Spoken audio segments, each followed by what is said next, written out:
Logan Hayes walked into that restaurant expecting nothing. He left carrying something he didn't have a name for yet.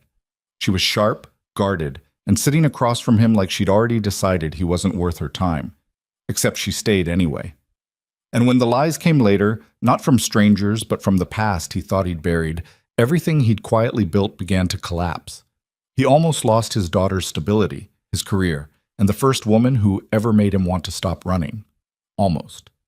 If this story finds you tonight, drop your city in the comments and hit that like button. Let's see how far this one travels. The hostess at Callaway's had the kind of practiced smile that never quite reached her eyes. The sort of expression that came from years of seating people who were already unhappy before they sat down. She led Logan Hayes to a corner booth near the back, and he followed her without saying much, the way he did most things. Quietly, efficiently, his eyes doing the work his mouth wouldn't. He was early. He was always early. It was the kind of habit that had nothing to do with eagerness and everything to do with control. If you arrived first, you could see the room before anyone saw you. He slid into the booth and set his phone face down on the table. The restaurant was the kind of place that made him mildly uncomfortable. Not because it was too expensive, though it was, but because everything about it was designed to signal importance. The lighting was amber and low. The menu had no prices. The water came in a glass bottle nobody had asked for. Logan picked it up and poured himself a glass just to have something to do with his hands. Marcus had texted him 3 times in the last hour.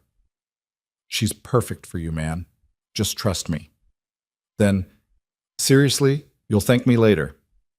Then 15 minutes ago, a string of emojis that Logan hadn't bothered to decode. He'd shown up anyway, not because he trusted Marcus's judgment.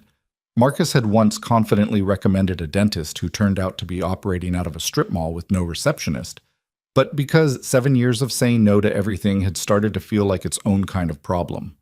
He wasn't nervous. That would have required some baseline of hope, and Logan had long since made peace with keeping hope at arm's length. He was just here, present, willing to sit through one dinner with one stranger and then go home to his daughter and his apartment and the particular silence he'd spent years learning not to resent. Sophie would be asleep by the time he got back. His neighbor, Mrs. Aldridge, had promised to stay until 10, and Sophie was 6 now, old enough to fall asleep on her own, but still young enough to want someone in the next room. Logan had kissed her forehead before he left, and she'd told him very seriously that he should smile more. "You look like you're always thinking about something sad," she'd said. He hadn't argued with her.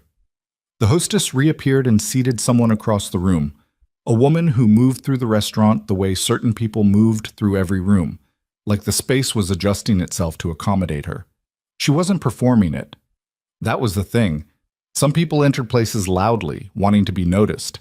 This woman simply arrived, and the room rearranged itself accordingly.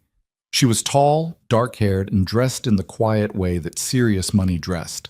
No logos, no flash, just fit and fabric, and the kind of watch that didn't need to announce itself. Logan watched her for exactly 3 seconds before looking back at the water glass in front of him. He was not the kind of man who stared. When the hostess walked the woman toward his booth, something shifted in Logan's posture without his permission. He sat up slightly. He didn't know why. She stopped at his table and looked at him with an expression he couldn't immediately place. It wasn't warmth, but it wasn't hostility either. It was the look of someone rapidly processing a situation and choosing, in real time, how to respond to it. "You're Logan," she said. It wasn't a question. "Yeah, I'm Ava." She sat down. She didn't smile, but she didn't leave either, and something about that felt significant in a way Logan couldn't articulate. He'd half expected whoever showed up to take one look at him. 32, average-looking, the permanent exhaustion of single parenthood etched faintly beneath his eyes, and invent a reason to bail. Instead, she set her small bag on the seat beside her and reached for the water bottle and poured her own glass with the same practicality he'd used 30 seconds ago. "They didn't tell you much about me," she said. "They told me your name and that you liked coffee. That's about it." "Danielle told me you were funny." She looked at him over the rim of her glass. "I'm not seeing it yet. It usually takes a few minutes to warm up." That's what people say when they're not actually funny. Fair point. The waiter appeared and they ordered drinks. Bourbon for him, sparkling water for her. And for a moment, neither of them spoke. Logan had been on enough awkward first dates in his late 20s to know that silence was the real test. Most people couldn't sit in it. They filled it with noise, questions, performed enthusiasm. Ava sat in it like she lived there. "Can I ask you something?" she said finally. "Sure. Did Marcus and Danielle actually think this through, or was this some kind of entertainment project for them?" Logan set his glass down. "What makes you say that?" Ava tilted her head slightly. "Because Danielle thinks she's subtle and she's not. She was very casual about suggesting this place, which she knows I like, on a night she knew I was free, with someone she'd described as really down to earth, not your usual type." She paused, which is a diplomatic way of saying she thought the contrast would be funny. Logan looked at her for a moment. "She told Marcus you were too intense for most guys and needed someone who could handle it." Ava let out a short, genuine laugh. Just one beat of it, like she'd been caught off guard and hadn't had time to suppress it. "Of course she did." "I'm not offended, for the record." "Why not?" "Because I don't know you well enough to be offended. And because intense isn't an insult." She studied him for a second. Not in a measuring way exactly, more like she was recalibrating something. "You're not what I expected." "What did you expect?" "Someone who'd spend the first 10 minutes telling me about himself." "I don't really do that." "No," she said. "I can tell." Ava Kensington had been running Kensington Meridian Group for 4 years. She'd taken the company from a mid-size asset management firm to a regional powerhouse with offices in 3 cities, and she'd done it largely by being the person in the room who asked the questions no one else wanted to ask. She was 30 years old, owned an apartment on the 14th floor of a building with a doorman who'd learned to simply nod as she passed, and had last been in something resembling a relationship 18 months ago. A situation that had ended not with a fight, but with a mutual, exhausted acknowledgement that neither of them had really been present for most of it. She did not tell Logan any of this at dinner. What she told him was considerably less. What she asked him about was Sophie. Logan hadn't meant to bring his daughter up. He told himself in the car that he would keep things surface level, professional almost, and see if there was any actual chemistry before revealing the parts of his life that tended to change people's calculations. But Ava had asked, mid-meal, whether he had kids, in the same tone she'd used to ask whether he wanted to share the appetizer, matter of fact, no loaded freight behind it, and he'd said yes before he could perform the casual delay he usually used. "How old?" "6. Her name's Sophie." "Do you have her full-time?" "Yeah." He moved the food around on his plate for a second. "Her mom left when Sophie was 2. It's been me and her since then." Ava didn't do the thing people usually did, which was make the face. The soft, sympathetic, slightly pitying face that preceded the phrase "that must be so hard." She just nodded, like he'd given her information and she was filing it accurately. "What's she like?" Ava asked. Nobody asked that. They asked how Logan managed, or whether it was difficult, or what the custody arrangement looked like. Nobody asked what Sophie was like. Logan stopped. "She's got opinions about everything. Furniture arrangements, how I fold towels, what music goes with different meals. She told me last week that grilled cheese requires acoustic guitar, and that I need to stop playing anything with drums during dinner." Ava smiled. Actually smiled this time, something smaller and more private than what she'd wear in a meeting. "She sounds exhausting." "She's the best person I know," Logan said, and he meant it so completely that it came out flat, no sentimentality attached, just fact. Ava was quiet for a moment. "That's a nice thing to say about a 6-year-old. She's earned it." They stayed until the restaurant started setting up for closing, which neither of them had noticed until a waiter began hovering at a polite distance. 2.5 hours had passed. Logan had not once checked his phone. Outside on the sidewalk, the evening had gone cool, and Ava wrapped one arm across herself in that half-self-conscious way people did when they didn't want to admit they were cold. Logan's car was half a block north. Hers, he guessed from the Blacktown car idling across the street, was considerably closer. "This wasn't what I expected," she said again. "You said that already." "It's still true." He looked at her. There was something here he wasn't imagining it. But Logan Hayes had spent enough years making cautious decisions to know that the feeling of something being right was not the same as something being right. He kept the gap between them at a polite 3 feet and told himself he was being reasonable. "I'd like to do this again," he said. "If you want to. No setup, no Marcus, no Danielle." Ava considered this. She had the look of someone running rapid calculations that she wasn't going to share. "I'll text you," she said. "Okay. I might actually do it. I'll assume you will until I hear otherwise." Something moved across her face. Not quite amusement, not quite warmth, but something in the neighborhood of both. "Good night, Logan." "Good night." He walked to his car without looking back. Not because he wasn't tempted, but because he'd learned a long time ago that looking back was its own kind of message, and he wasn't ready to send it. She texted on Wednesday. Not a long text. Not warm. "Are you free Saturday afternoon? There's a market near my office I've been meaning to check." He read it 3 times and then typed back, "I can make Saturday work." "What time?" Her response came 40 minutes later, which he suspected was deliberate. "Noon. I'll send you the address." Logan stared at the screen for a moment. Sophie was at the kitchen table behind him, working on a drawing she'd been very secretive about for the past hour. He turned around. "Bud?" Do you want to go to Mrs. Aldridge's on Saturday for a few hours? She mentioned she'd teach you how to make those cookies you like." Sophie looked up. She had paint on her left cheek, which she was unaware of, and the expression she wore when she was deciding whether something was a good or bad idea.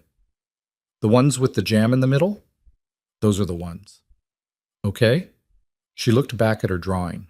"Are you going on a date?" Logan blinked. "What makes you think that?" "Because you have your texting face." "I don't have a texting face." "You do," she said, not looking up. "You get very still, and you read it too many times." He leaned against the counter and crossed his arms. "You're going to be a problem when you're older, you know that?" "Mrs. Park at school says I'm perceptive." She said the word carefully, having clearly practiced it. I didn't know what it meant, but she said it was a compliment. "It is," he said. "It definitely is." The market was an outdoor thing spread through 3 city blocks on the east side, vendors selling produce and vintage furniture, and handmade things that cost considerably more than they looked like they should. Ava was already there when he arrived, standing at a stall that sold loose-leaf tea, reading the handwritten labels with focused attention. She was in jeans and a plain dark jacket. Logan registered involuntarily that the absence of the professional armor she'd worn at dinner made her look both less formidable and somehow more so, which was a paradox he chose not to think about too carefully. "You're on time," she said without turning around. "I'm always on time." "People who are always on time have control issues." "Probably," he agreed.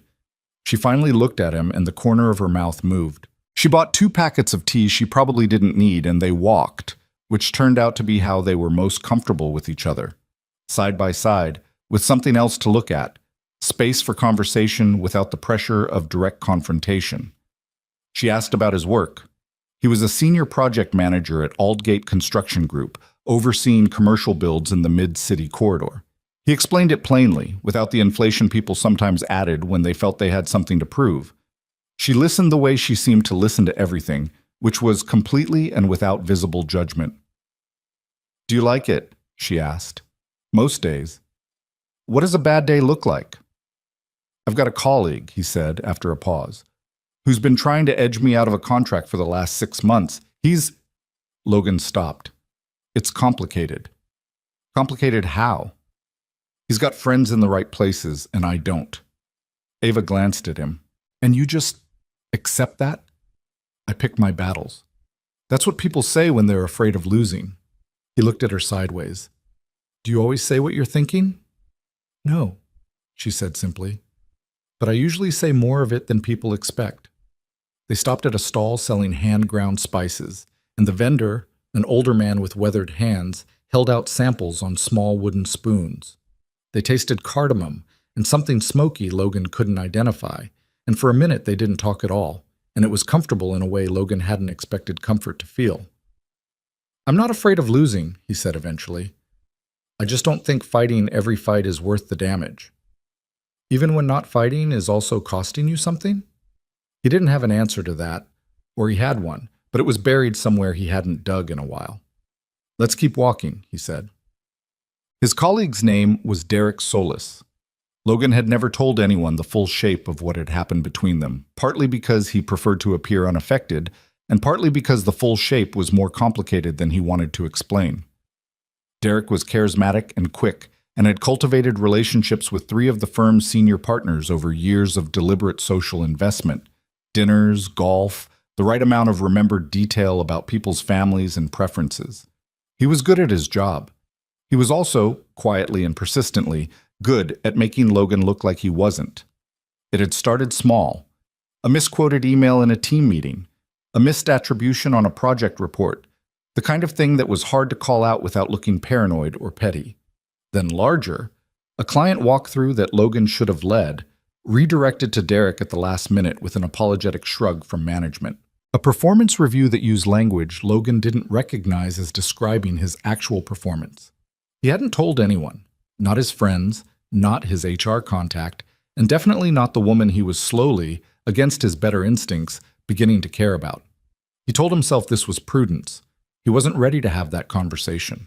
He didn't want to introduce complications before there was even a clear foundation. He'd figure it out on his own, the way he figured most things out.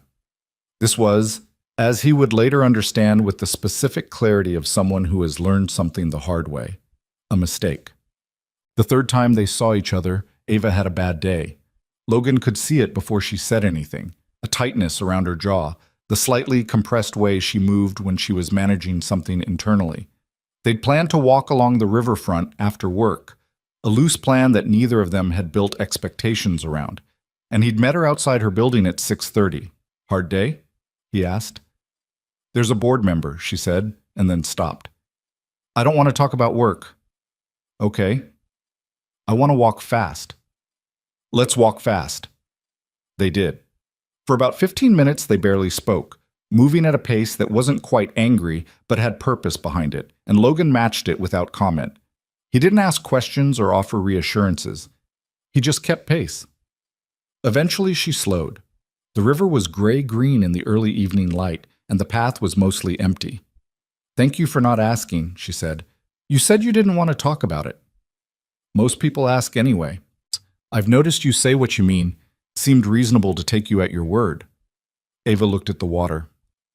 I have this board member, Carl Weiss, who has decided that the expansion into the Northern District is a mistake and has been running a quiet campaign to convince 2 other members to vote against it. He does it over lunches I'm not invited to, through channels I can't officially address. She paused. Which is its own art form, honestly. Sounds exhausting. It is. And the worst part is he's not entirely wrong about the risk. He's just wrong about whether the risk is worth taking. Logan looked at her. What do you think? I think you don't build anything by only moving when you're certain. She turned slightly toward him. But I also know that I've made decisions this year that I was certain about, and they turned out to be wrong. So I'm having a complicated relationship with my own instincts right now. Which decisions? She hesitated, and Logan saw it, the exact moment she decided whether to answer honestly or perform the version of herself that didn't get complicated in front of people. A partnership I ended 6 months ago, she said. A business one. I thought the numbers were clear, and I moved fast, and the other firm had information I didn't, and now they're doing well, and we lost the connection. She shook her head. It's not the loss. It's that I was so sure. Being wrong about something once doesn't mean your instincts are broken. I know that. But you don't quite believe it yet. She looked at him with an expression that was almost surprised. No, she said quietly. Not yet. They walked for another hour.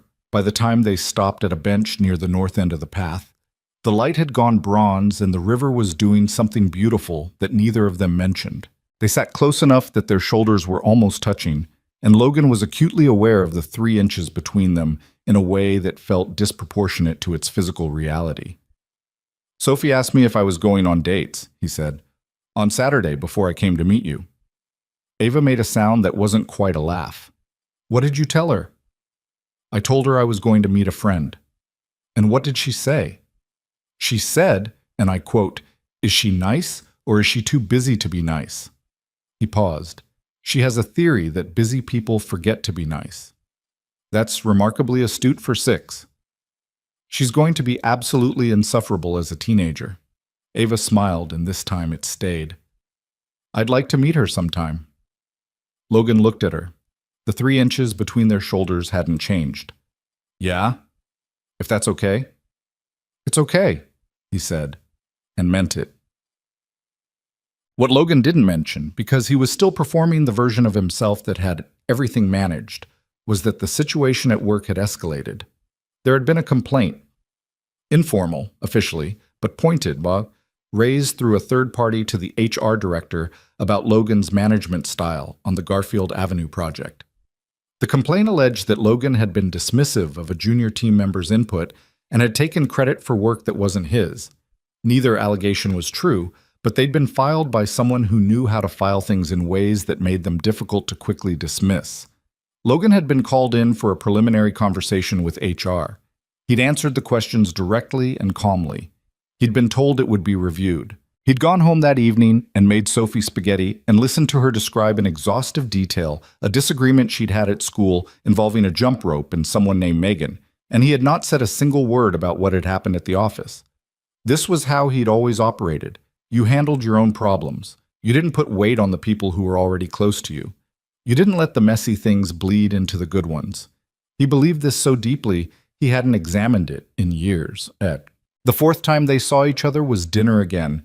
Different restaurant, lower key, and afterward they sat in his car in the parking structure for 40 minutes because neither of them wanted to end the conversation.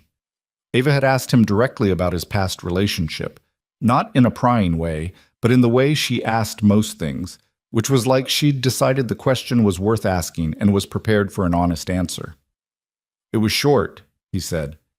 Sophie's mother and we were together for about a year before Sophie. It wasn't, he exhaled. We wanted different things. She wanted a different life. When Sophie was born, she tried, but she wasn't built for it, and I think staying would have made her worse, not better. Do you still have contact with her? No, she moved out of state. He tapped his fingers once on the steering wheel.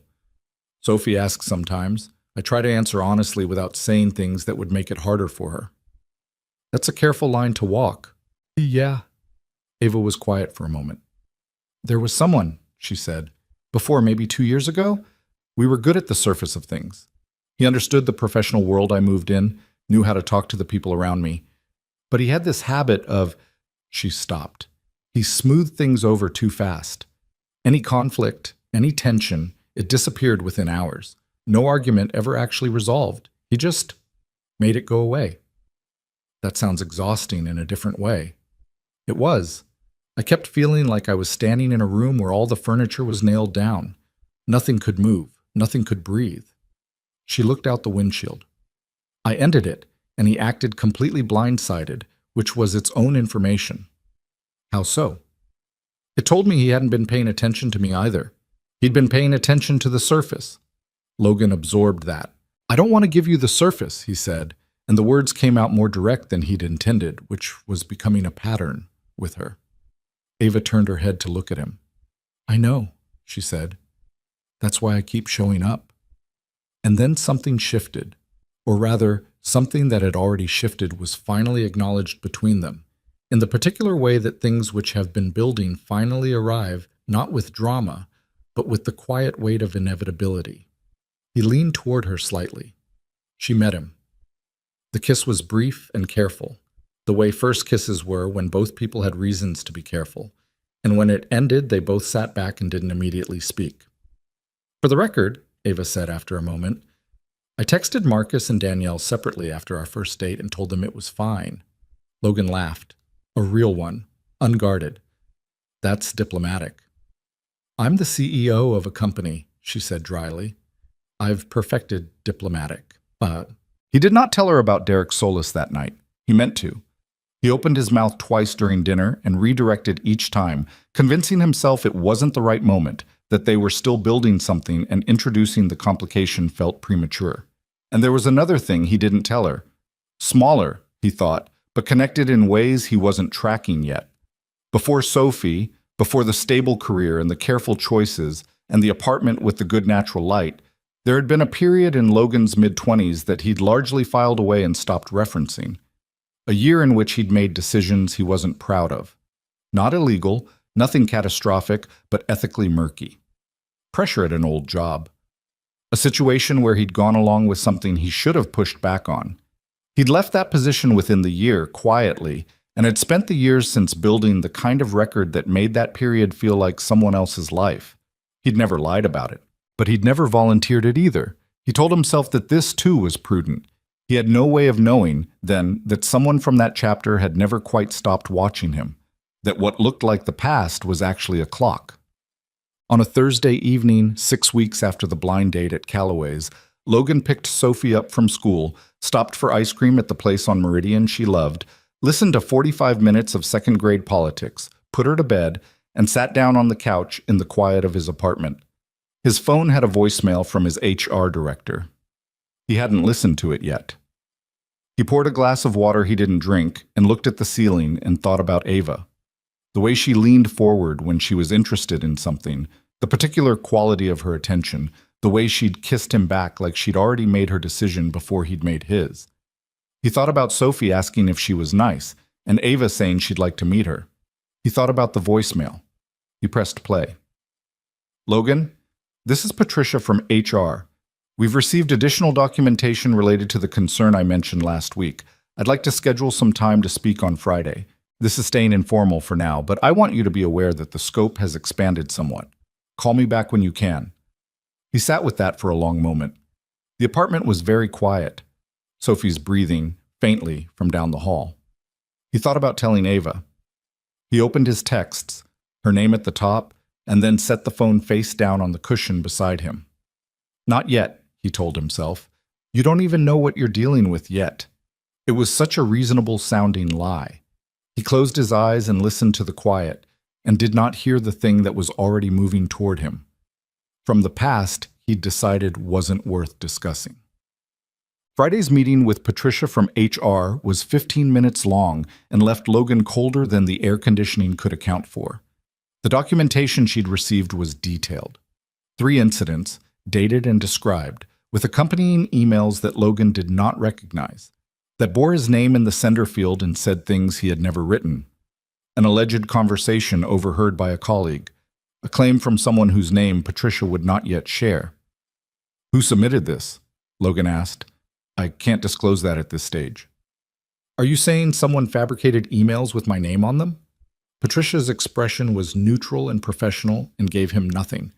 I'm saying we're required to review anything submitted through the formal process. I want to give you every opportunity to respond, he responded. He answered each item point by point, calmly, with the precise recall of someone who genuinely remembered the situations being described and knew with certainty that the descriptions were wrong. Patricia took notes. When he walked out of her office, he stood in the hallway for a moment outside her door and did the math, quickly and without sentiment, and arrived at a name. Derek Solis. He didn't have proof. He had the geometry of the thing. The access, the motive, the particular craft of it, the way it was designed to look credible without being verifiable. Derek was good at this. Logan had watched him work for 2 years. He drove home. He picked up Sophie from after school. He made dinner. He answered her questions about what giraffes ate and why the sky turned pink and whether it was true that you could sneeze with your eyes open. And he did not call Ava. He would handle it. He always handled things. He was, in ways he could not yet see, running out of runway.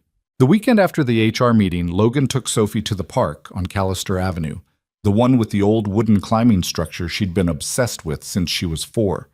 She'd outgrown the baby swings but still couldn't resist them, and he watched her pump her legs with total commitment, her sneakers cutting arcs against the gray October sky. He sat on a bench with his hands wrapped around a coffee cup that had gone cold 20 minutes ago. He'd spent Friday night and most of Saturday running the problem through his head the way he ran project logistics. Systematically, without sentiment, looking for the gap. The emails Patricia had shown him were convincing. That was the part that kept snagging. They weren't sloppy forgeries. Whoever had assembled them understood how Logan wrote, the cadence of it, the kind of language he used in professional settings. They'd gotten close enough that someone who didn't know him well might not notice the wrongness of them. Derek Solis knew how Logan wrote. They'd been on the same team for 2 years. They'd collaborated on reports, exchanged hundreds of internal messages, sat across from each other in dozens of project meetings. Logan had no proof. That was the problem. He had geometry. Who had access? Who had motive? Who had the particular cold patience for something like this? But geometry wasn't proof, and HR didn't work on geometry. Dad! He looked up. Sophie had abandoned the swings and was standing in front of him with her hands on her hips, in an expression that was uncomfortably reminiscent of someone he'd been spending time with lately. You're doing the sad thinking face again. I'm not sad. Your forehead does a thing when you're sad, and it's doing the thing. He reached out and pulled her in for a quick sideways hug she tolerated for about 4 seconds before wriggling free. I'm fine, bud. Just thinking about work. Is it the person who's trying to make you look bad? Logan went still. What? Sophie shrugged, examining a loose thread on her jacket sleeve. I heard you on the phone. You were talking to Uncle Marcus and you said someone at work was making things hard. I didn't hear all of it. He made a note to himself about the acoustics of their apartment. Yeah, something like that. It's complicated. Did you tell them the truth? I'm working on it. She looked at him with her direct, unblinking 6-year-old assessment. You always tell me the truth is the fastest way to fix things. I know. So why is it complicated? He didn't have a good answer to that, or rather the honest answer was that fixing things wasn't quite the right frame. Sometimes the truth came out too slow, and in the meantime the damage was already running ahead of it. But explaining that to Sophie felt like introducing a piece of the world he was in no hurry to give her. Let's get lunch, he said. Sophie gave him one more look that suggested she wasn't done with the topic, but she was 6, and there was food on offer, so she let it go. Well, Ava texted him Sunday evening. Are you free Tuesday night? There's a documentary playing at the Rialto I want to see, and I'd rather not go alone. He typed back, What kind of documentary? The kind that makes you uncomfortable and then you argue about it for an hour after. My favorite kind. He smiled at his phone in the privacy of his living room. I'm in. She sent the time and the address and nothing else. And Logan set the phone down and thought about the HR meeting for the 400th time, and thought about telling her, and thought about not telling her, and went back and forth on it in the low-grade way he'd been going back and forth on it for 4 days. The logic he kept landing on was thin but felt structural. He didn't know yet what the HR process would produce. It was still informal. Patricia had used that word twice. If he told Ava now, he'd be introducing a problem that might resolve itself before it became a real problem, and he'd have put that weight on something that was still fragile and new. Better to wait. Better to know more first. What he wasn't tracking, because he'd gotten skilled at not tracking it, was that this logic pattern was old.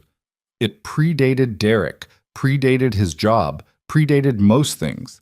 He'd been applying it since his early 20s, the idea that protecting people from complications was the same as protecting the relationship, that managing information was the same as being careful, that not saying difficult things was a form of consideration rather than a form of distance. He'd never examined that assumption closely enough to notice it was costing him. The documentary was about financial collapse, specifically a mid-sized insurance company that had imploded 12 years ago due to a combination of internal fraud, institutional blindness, and the particular kind of organizational culture where everyone could see the problem and no one could say it aloud. It was uncomfortable, as promised. The filmmakers had gotten access to internal communications, and watching the executives' emails appear on screen, cheerful, mundane, deliberately unseen, was the specific kind of horror that came from recognition. Afterward, they walked to a Thai place 2 blocks from the theater that Ava knew, and they got a corner table and ordered food they ate without paying much attention to because they were already deep into the argument she'd predicted. The CFO knew, Ava said. That's the thing I keep coming back to. He had the reports. He chose the interpretation that was easier. He chose the interpretation that kept his life intact, Logan said. That's the same thing. Is it? People don't usually blow up their own lives on principle. Some people do. Some people, he agreed, but most people have mortgages and kids and they tell themselves that they can fix it quietly and they wait too long. Ava pointed at him with her chopsticks. That's a very sympathetic read. I'm not sympathetic to what he did. I'm just saying I understand the mechanics. The mechanics of choosing comfort over accountability. The mechanics of being afraid and making the wrong call because of it. He met her eyes. Those aren't the same as not knowing the difference. She was quiet for a moment, considering him. You sound like you've thought about this kind of thing. Everyone has situations they handled wrong. That's deflection. It's also true. She let it sit for a few seconds, and Logan felt the familiar pull to redirect, to move the conversation somewhere easier, and stayed where he was instead, just barely. I had a situation early in my career, he said. Not the whole shape of it, just the edge. A manager who was cutting corners on safety reporting. I saw it. I didn't report it immediately. I waited and I watched and I told myself I was gathering more information before I did something. But the truth was, I was scared of what speaking up would cost me. Did you eventually report it? Eventually. It took me longer than it should have. He pushed the food around on his plate. By the time I said something, the problems were bigger and harder to fix, and I'd lost the moral high ground that I would have had if I'd moved faster. Ava was watching him carefully. What happened? I left. The company restructured, some people lost their jobs, and I went somewhere else and started building a cleaner record. And the manager? Got quietly reassigned. Nowhere near enough accountability. She sat back. How old were you? 24? 25? That's young to be in that situation. Young enough to handle it badly, yeah.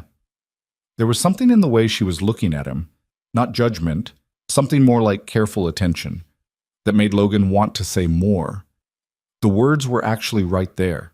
The Derek situation, the HR meetings, the emails he'd never written sitting in Patricia's file.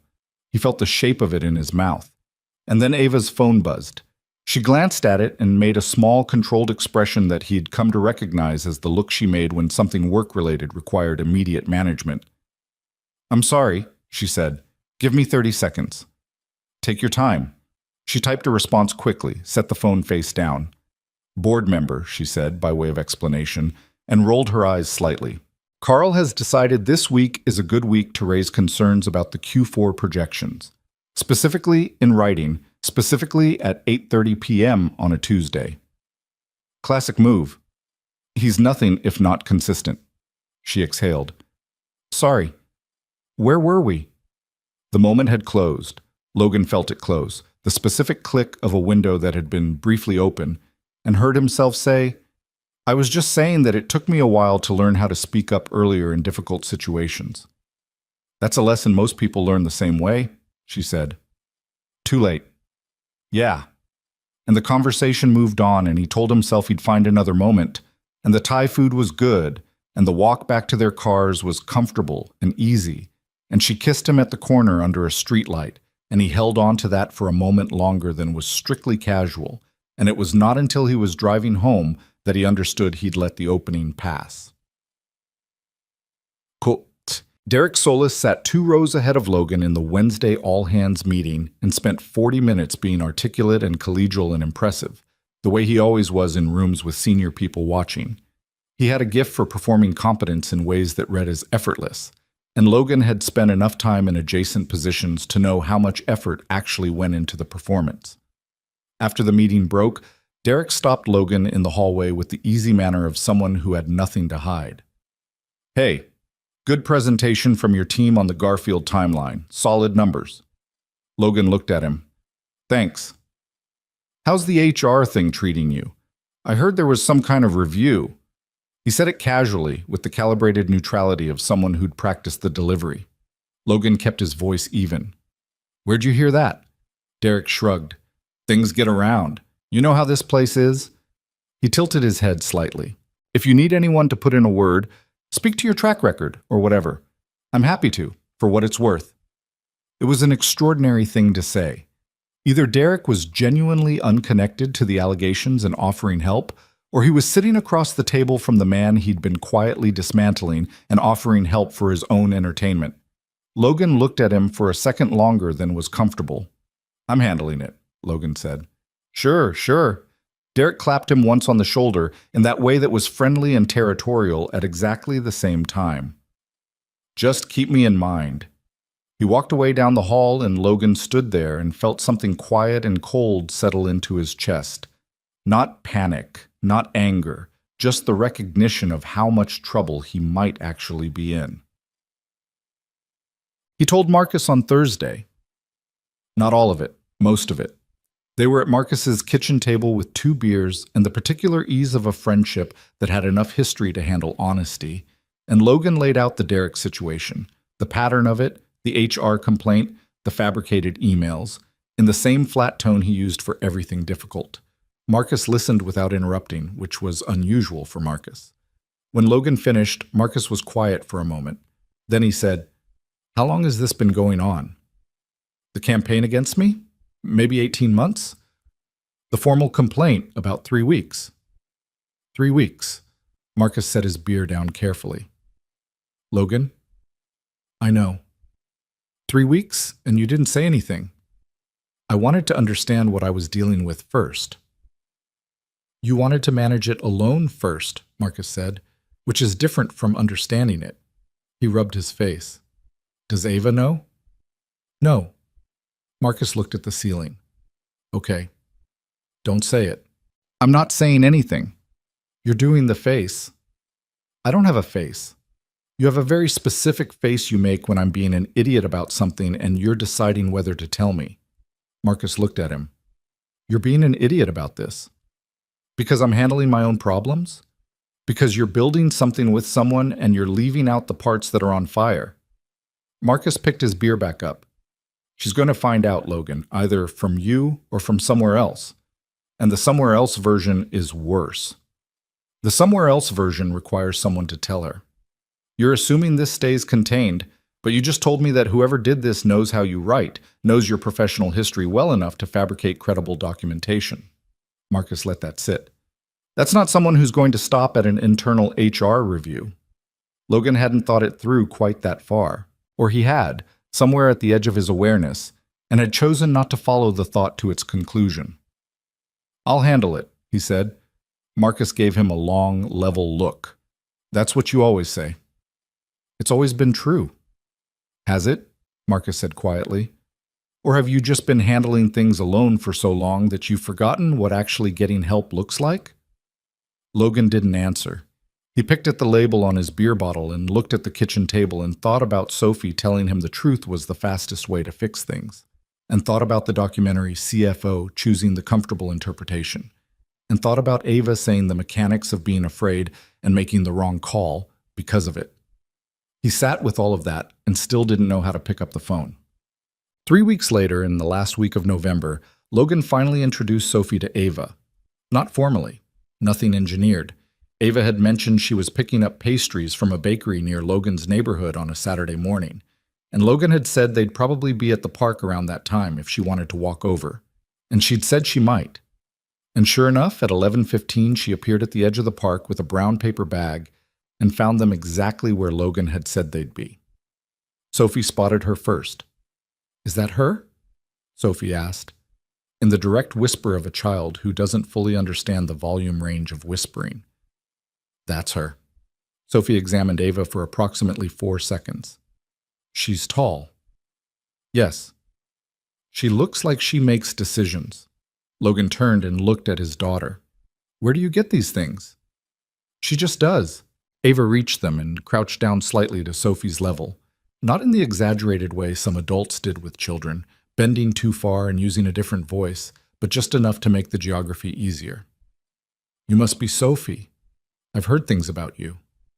"What kind of things?" Sophie asked. "That you have opinions about music at dinner." Sophie's eyes moved sideways to Logan for half a second and then back to Ava. "Acoustic guitar is better with grilled cheese. It's not an opinion, it's just true." "I tend to agree," Ava said seriously. "I'd argue the same for soup." Sophie considered this with visible interest. "What about pasta?" "Depends on the pasta. Something with red sauce I think needs something with a little edge. But a cream sauce, I could see acoustic." Sophie nodded like this was a reasonable position. "Do you want to see the climbing structure?" I found a part on the back that most people don't know about. Ava looked up at Logan briefly. He gave her nothing, just watched with his arms crossed and the specific private pleasure of a man watching two people he cared about navigate each other. "Lead the way," Ava said. He watched them walk toward the climbing structure, Sophie immediately talking with both hands the way she did when she was interested in something. Ava listening with what looked from this distance like genuine attention, not performed. Not the particular patience adults sometimes stretched across interactions with children they didn't actually know what to do with. Just present. He sat on the bench with his coffee and felt something in his chest that was complicated and warm and slightly terrifying. They ate the pastries on the bench afterward, Sophie consuming hers in 4 bites, while Logan and Ava still had most of theirs, and somewhere in the middle of it, Sophie asked Ava what she did for work. "I run a company," Ava said. "What kind?" "Investment. We help people figure out where to put their money." Sophie processed this. "Is that why you look like you make decisions?" Ava's mouth twitched. "Probably part of it." "My dad makes decisions too, but he hides it more." Sophie looked at Logan. "He has the face, but he tries not to show it." "I'm sitting right here," Logan said. "I know." She returned her attention to Ava. "Do you get to be the boss?" "I am the boss, yes." "I want to be the boss of something," Sophie said. "I haven't decided what yet." "You've got time," Ava said. "What are you interested in right now?" "Architecture," Sophie said, which surprised Logan slightly because she'd been saying marine biology for the last 2 months. "I like how buildings make you feel different things depending on how they're shaped." Ava looked genuinely surprised, and then genuinely impressed. "That's a really sophisticated observation." "What does sophisticated mean?" "It means you notice something most adults don't think about." Sophie considered this. "Is it like perceptive?" "Similar, yes." "Mrs. Park says I'm perceptive." She dusted pastry flakes off her jacket. "I'm going to go back to the climbing thing." And she was gone. Just like that, the way children evacuated conversations the moment they'd gotten what they needed from them. Logan watched her go and then looked at Ava, who was watching him with an expression he hadn't seen on her before. Softer, somehow, around the edges. "She's incredible," Ava said. "I know." "You didn't tell me about the architecture thing." "I didn't know about it until 30 seconds ago." Ava laughed. The genuine one, the short burst of it she couldn't always suppress. "She's going to be a handful." "She already is." He finished his coffee. "She liked you." "How can you tell?" "She showed you the secret part of the climbing structure. She doesn't do that with everyone." Ava looked down at the paper bag in her hands. A beat passed. Then she said quietly, "I like her too." And Logan sat with that, the warmth of it, and also the low-grade awareness of the thing he still hadn't said, still circling the conversation he kept almost having and then steering away from. The HR process had moved to a second review stage. Patricia had told him on Friday that the allegations had been formally documented, which meant they were no longer preliminary, which meant they were real in the way that official things became real once they had a file number attached to them. He'd told himself there'd be a right moment. But the moments kept arriving, and he kept managing them into something other than honesty. And somewhere in the back of his awareness, he understood, even if he wouldn't fully say it yet, that he was building the wrong thing. Not with Ava. Everything with Ava felt like the realest thing he'd touched in years. But he was building on a foundation that had a crack running through it, and he kept pouring more into it without addressing the crack. And at some point, the weight of everything good was going to make the crack worse instead of better. He just hadn't hit that point yet. He watched Sophie hang upside down from the climbing structure and call something triumphant across the park, and Ava shook her head slightly beside him and said, "Definitely a handful." And he laughed, and the morning continued, clear and cold and good. It was Marcus who finally said it bluntly, 2 weeks before everything broke open. They were talking on the phone, Marcus in his car outside a grocery store, Logan in his apartment after Sophie had gone to bed. And Marcus had been filling him in on something inconsequential when he just stopped mid-sentence. "I need to say something, and I need you to actually hear it this time." Logan shifted on the couch. "Okay. This thing with Derek and the HR stuff, it's been going on for months. You've been telling yourself it's contained, but someone put that much work into building a case against you, and you still haven't told Ava. Marcus wasn't being cruel. His voice had the flat directness of someone who'd decided that kindness in this specific instance was not the useful tool. You're setting her up to find out from somewhere else. And when she does, and Logan, when she does, she's not going to be upset because of the Derek thing. She's going to be upset because you didn't tell her. You had months and you didn't tell her. Logan was quiet. I know you think you're protecting her, Marcus said. I know that's the story you're telling yourself. But there's another version of this, and I think you know what it is. Say it. You're not protecting her, you're protecting yourself. Because if you tell her and she still leaves, that's worse than her leaving because of something she found out on her own. At least if she leaves on her own, it wasn't the telling that broke it. Marcus let that settle. But if you don't tell her and she finds out from somewhere else, you don't get to be surprised. You made that outcome possible. Long silence. You're probably right, Logan said, which was not something he said easily. I'm definitely right. No gloating in it, just tired certainty. Talk to her, Logan, not a version of it, not the cleaned up draft. Just tell her what's happening.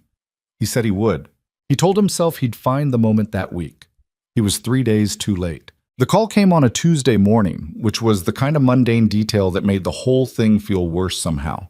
Not a dramatic Friday afternoon, not even a Monday with its built-in sense of consequence. Just an ordinary Tuesday when Logan was between meetings with a cup of coffee he hadn't finished, and his calendar showing a 2 o'clock site visit he'd been looking forward to. Patricia from HR asked him to come in at 11.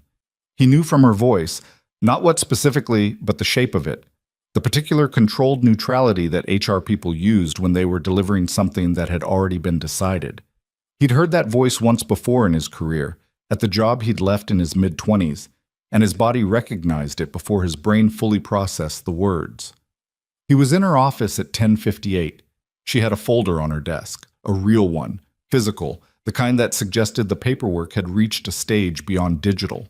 Sitting beside her was a man Logan didn't recognize. Mid-50s, gray suit, the particular stillness of someone whose entire function in the room was to be a witness. This is Robert Chen from Legal, Patricia said. He's here as part of the formal review process. Logan sat down. He kept his hands flat on his knees. What followed was 22 minutes of careful legalistic language that translated, stripped to its core, to this. The allegations against him had been formally escalated. The documentation submitted, the emails, the statements, the incident reports, had been reviewed by both HR and an external compliance consultant. Pending a full internal investigation, Logan was being placed on administrative leave. Paid. Temporary. Pending outcome. He was not to access company systems. He was not to contact colleagues about matters related to the review. He would return his building badge and his company laptop before leaving the building today. We want to be clear, Patricia said, that this is a procedural step, not a determination of guilt. Logan looked at her. You have emails you're treating as genuine that I didn't write. The investigation will address questions of authenticity. How long does that take? These processes typically take 4 to 6 weeks. He nodded once. He was doing the thing he'd learned to do in difficult rooms, which was to keep his face very still and let his body be present while the part of him that actually felt things retreated somewhere internal to process later. Is there anything else? He asked. There was not.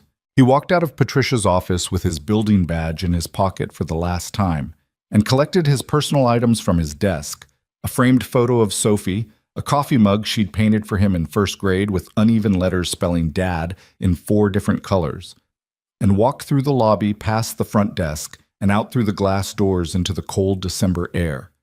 He stood on the sidewalk for a moment. Then he called his lawyer. Dusk.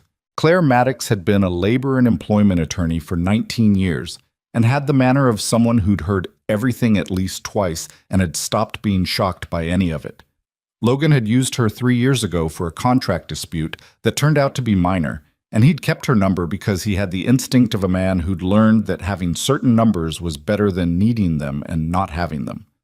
He explained the situation in the parking garage of the building next door, sitting in his car with the engine off. She listened without interrupting. "Digital forensics," she said when he finished. "That's step one. If those emails were fabricated, there'll be metadata that doesn't match. File creation timestamps, server routing logs, sender authentication headers. Whoever did this was sophisticated enough to make the content convincing, but content is the easy part. The technical trail is harder to fake.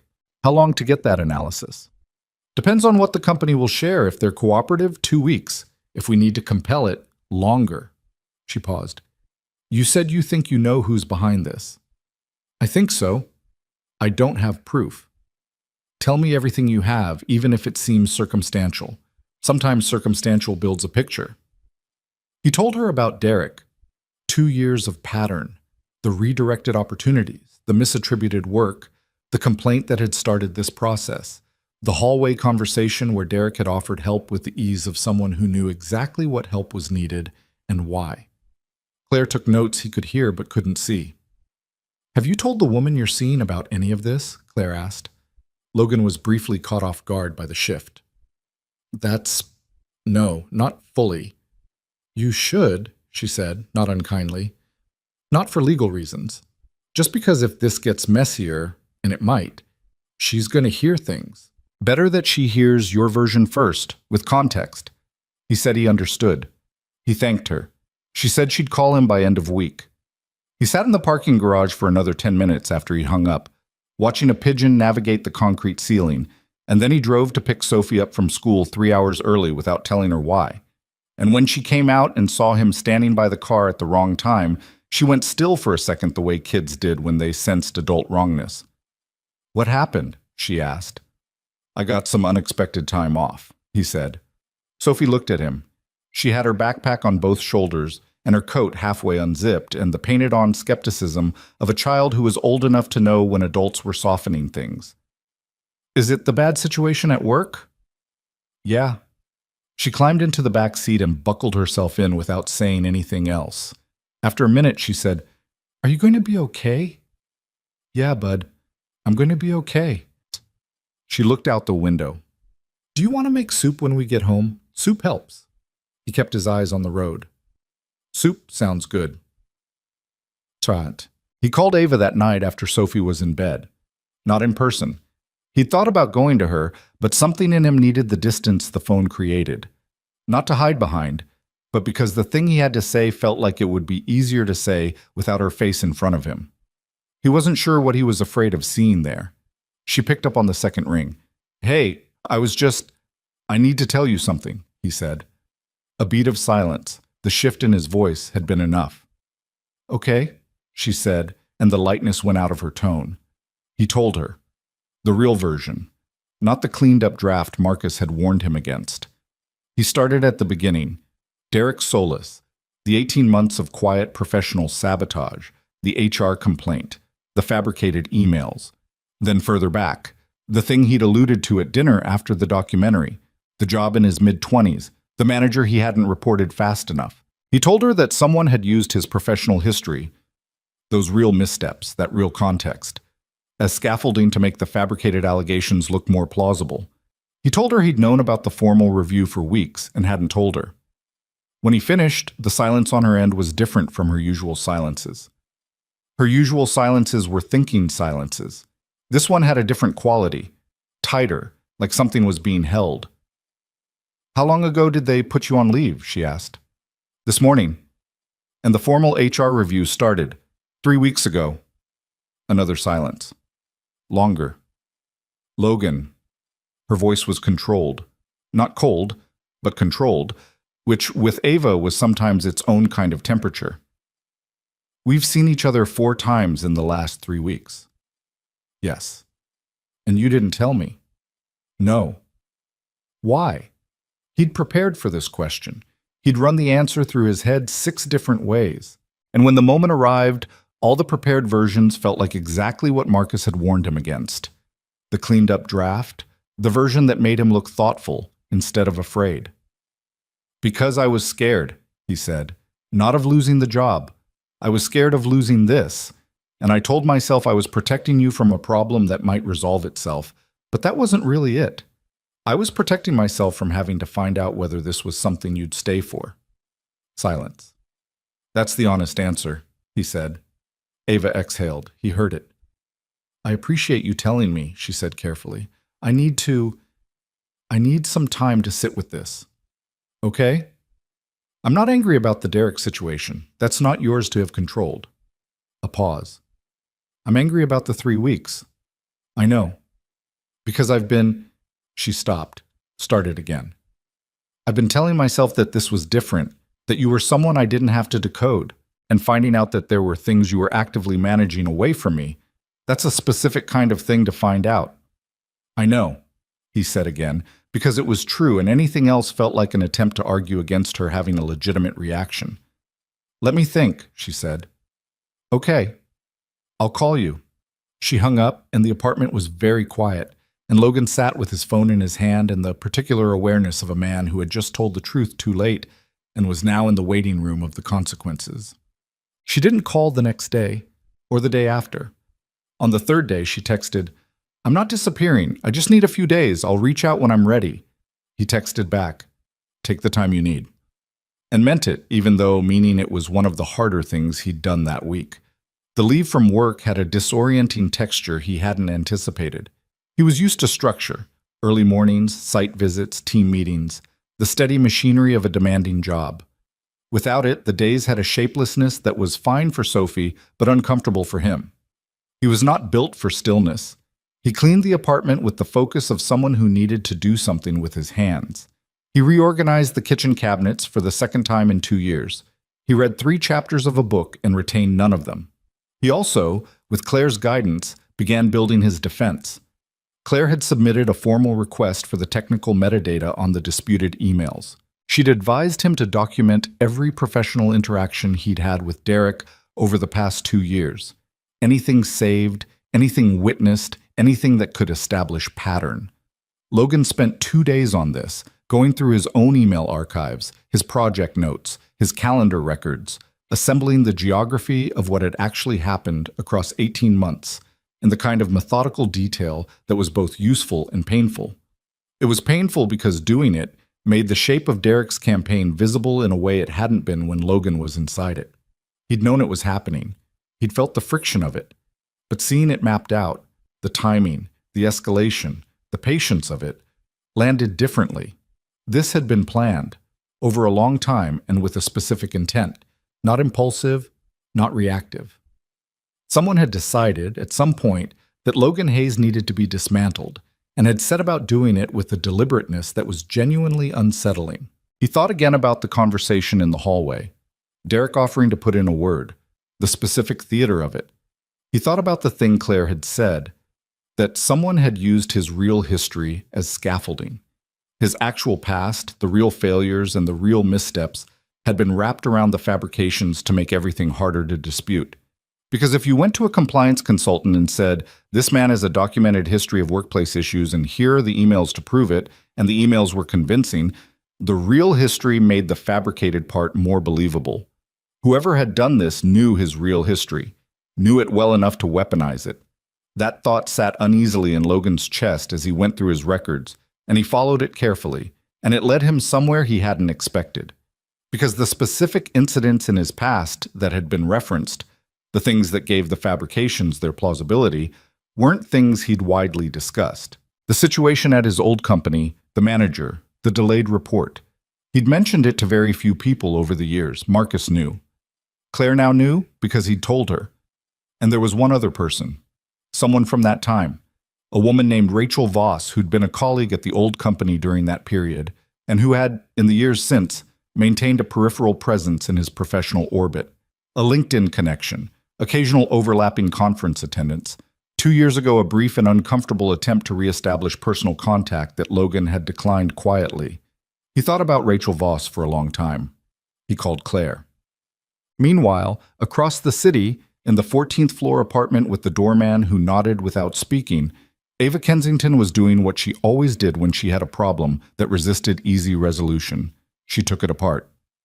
She'd cleared her Thursday evening and sat at her kitchen table with a glass of water she'd forgotten to drink and thought about Logan Hayes with the same structured attention she brought to any serious analysis. Not cold. She wasn't capable of being cold about this, which was itself information, but systematic. She thought about what he'd told her. She thought about the things he hadn't told her and when, and the decisions behind the not telling. She thought about the documentary and the CFO and Logan's very specific articulation of the mechanics of being afraid and making the wrong call. She hadn't registered it at the time, but she registered it now. He'd been describing himself, obliquely, imperfectly, in the only language he apparently had for it in that moment. He'd been trying to say it and not quite getting there. She picked up her phone and opened their text thread and read back through it. She wasn't looking for anything specific. She was looking at it with the particular attention she gave to financial documents when something felt off. Not trying to confirm a suspicion, just reading carefully without an agenda. What she found, or rather what she noticed, was this. He was present in every message. Not performatively present, not the effortful engagement of someone who was managing an impression. His texts were short, often, but they were specific to her. He remembered things she'd said. He followed up on things. He asked about Carl Weiss's board campaign after she'd mentioned it once in passing. He asked how the Northern District expansion vote had gone. He'd been paying attention. That didn't fix the 3 weeks. She wasn't going to let herself be talked out of being bothered by the 3 weeks because she was bothered by it and she had a right to be. But she sat with the fuller picture, and the fuller picture was not simple, and Ava had built a career on resisting the pull toward simple interpretations of complicated situations. She thought about her last relationship, the man who smoothed everything over, who made every difficulty disappear before it could be examined. She'd described that to Logan on their 3rd or 4th meeting and called it exhausting. She'd said it felt like all the furniture was nailed down. She'd meant it. Logan was the opposite of nailed down furniture. He was, in fact, a man who was carrying things he hadn't yet figured out how to put down in front of someone else. That was not a character virtue exactly. It was a problem, and it had created real damage.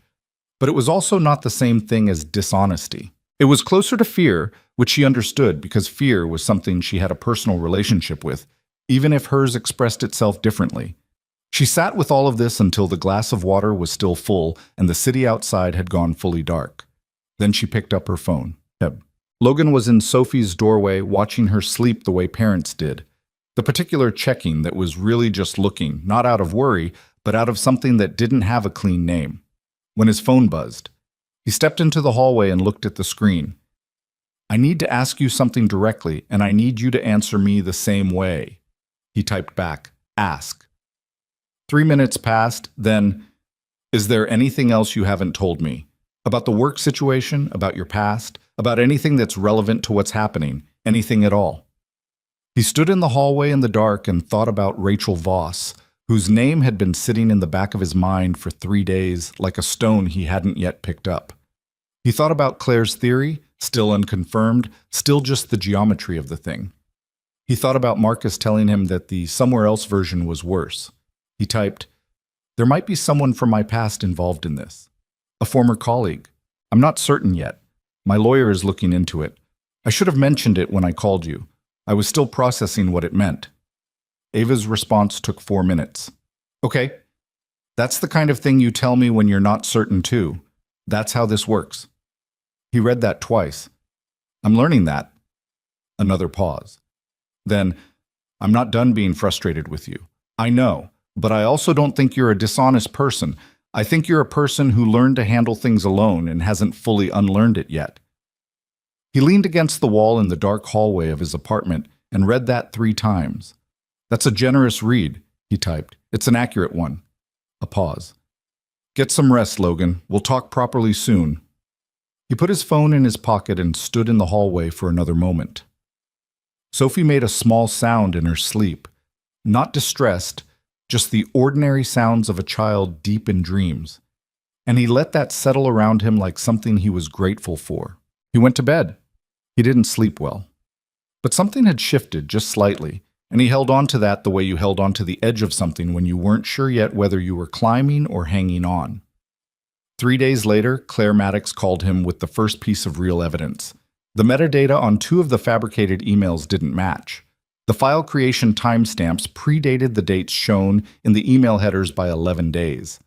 Someone had built the documents first and backdated them, and had not been careful enough about how they'd done it. It wasn't everything, but it was something. It was the first crack of daylight in a very long tunnel, and Logan Hayes sitting at his kitchen table with Sophie eating cereal across from him, and the winter morning coming in gray through the window, felt something loosen just slightly in his chest. "You're smiling," Sophie said. "A little?" She pointed her spoon at him. "Is it good news?"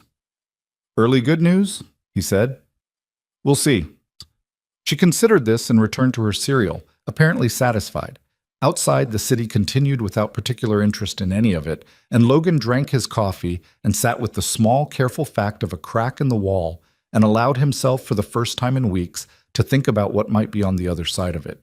The metadata discrepancy was real, but it wasn't enough on its own. Claire explained this to Logan on a Thursday morning with the patient precision of someone who'd learned not to let clients build too much on partial wins. The timestamps proved the documents had been created before the dates they displayed. What they didn't prove, not yet, was who had created them. Digital forensics could establish that the files were fabricated. Establishing who had done the fabricating required something more: access records, device trails, a connection between the forgeries and a specific person that a formal hearing would accept as evidence rather than inference. "We need Rachel Voss," Claire said. Logan had given her everything he had on Rachel 3 days earlier: the old company, the overlap in years, the nature of their professional relationship, the attempt at personal contact 2 years ago that he'd deflected. Claire had done her own research in the days since, and what she'd found had added texture to the picture that Logan hadn't had. "Rachel Voss left the company you worked at 8 months after you did," Claire said. "She's been in independent consulting since then, which means she has flexible access and no single employer monitoring her activity. She's attended 3 of the same industry events as Derek Solis in the last 18 months. 2 of those overlaps happened after the HR complaint against you was first filed." Logan was quiet. "That's not proof either," Claire said, "but it's a connection, and it gives us a thread worth pulling." "How do you pull it?" "We request the communications logs from the company's external email server as part of discovery. If Rachel and Derek were coordinating, there's a reasonable chance some of that communication passed through channels that left a record. People who think they're being careful often aren't careful about everything." "And if they were careful about everything?" Claire was quiet for a moment. "Then we look for what they couldn't control. Someone who builds this kind of case, documents, statements, coordinated testimony, has to trust the people they're working with. Trust creates exposure. We look for the places where the coordination had to happen in person, or through intermediaries who might not be as committed to the silence." It was not a reassuring conversation. It was, however, an honest one, and Logan had developed a new appreciation for honest conversations in recent weeks, even when they weren't the conversations he'd have chosen. Ava came to him on a Saturday. Not at his invitation. She texted at 9 in the morning and said she was bringing coffee and that she'd be there at 10, framed as a statement rather than a question, which was so characteristically her that something in him loosened at the sight of it. He told Sophie they were having company. Sophie looked up from the elaborate architectural drawing she'd been working on for 3 days, a building she'd designed herself, with specific attention to the way the windows would catch afternoon light, and said, "Is it Ava?" "Yes." Sophie returned to her drawing. "Good. I have a question about load-bearing walls." When Ava arrived, she had 2 coffees and a bag of pastries from the same bakery as the park morning, and she and Logan stood in his kitchen for a moment in the particular careful way of 2 people who had said real things to each other through a phone and were now renegotiating what that meant in physical proximity. "Hi," she said. "Hi." She looked at him, direct, assessing, the way she looked at things she was deciding how to feel about. Then she set the coffees on the counter and reached out and briefly touched his forearm, just once, and that was all. Sophie appeared in the kitchen doorway with her architectural drawing. "Ava, if a building has an open floor plan on the 3rd level, does it need additional support columns, or can the 2nd floor beams carry the load?" Ava blinked. Then she looked at Logan, who gave her nothing, and back at Sophie. "That depends on the span and the material. What are you working with?" "I haven't decided yet. I was thinking steel." Steel gives you more flexibility. Show me what you've got. They sat at the kitchen table, Sophie's drawing spread between them. And Ava asked questions and Sophie answered with the confidence of someone who'd been thinking about this for weeks. And Logan stood with his coffee and watched them and thought about the word undeserved, which was not a word he let himself use often, but which arrived anyway, quietly, without being invited. He told her the rest of it after Sophie had gone to a neighbor's for the afternoon. They sat on his couch with the gray January light coming through the windows, and Logan told her about Rachel Voss, the full version, not the abbreviated one he'd given over text. The history, the declined contact, what Claire had found about the professional overlap with Derek. Ava listened without interrupting. This was one of the things about her he'd come to rely on. She didn't jump in, didn't reassure reflexively, didn't redirect to her own experiences. She just took in what you gave her. So it's possible, she said when he finished, that someone who had access to your real history from your early career connected with someone who had current motive and resources, and they built this together. That's the working theory. What does your lawyer think the odds are? She doesn't deal in odds, but she thinks the threat is real. Ava was quiet for a moment, turning her coffee cup slowly in both hands. Can I ask you something about Rachel? Yeah. When she reached out 2 years ago, the personal contact you declined, what was that like? He thought about how to answer that without being reductive. It was uncomfortable. We hadn't had a bad relationship exactly, but it was complicated. At the old company during the period I told you about, we were close for a while.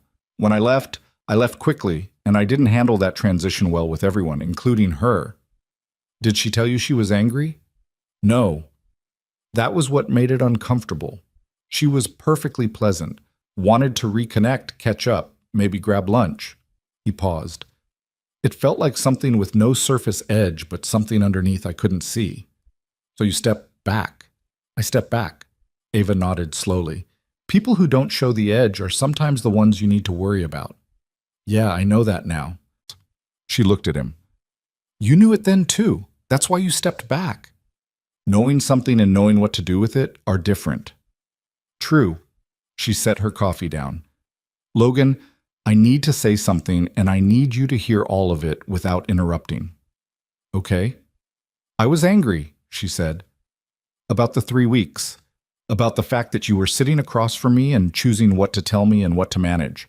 I want you to understand that the anger was real, and it was legitimate, and it's not gone. I know. But she turned toward him slightly. I've also been thinking about what you actually did. Not the 3 weeks. I mean, since this started. You hired a lawyer immediately. You've been building a defense, not sitting around hoping it goes away.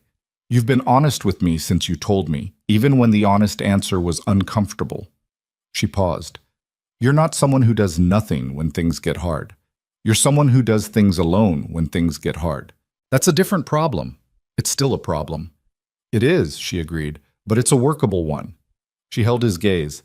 I need you to tell me things when they're happening, Logan. Not when you figured out how to handle them. When they're happening. Can you actually do that? He sat with the question. He didn't give her the fast answer, which would have been yes without the weight behind it. He thought about the pattern, the years of it, the grooves it had worn. And he thought about whether he was actually capable of changing it or whether he was just someone who wanted to want to change it. I don't know if I can do it perfectly, he said, but I can do it better than I have been, and I can keep doing it better. Ava looked at him for a long moment. That's a more honest answer than yes. I figured. Something shifted in the room. Not dramatic, just the particular easing that happened when two people had said the real thing and were now on the other side of it. Okay, she said. Then we figure this out together.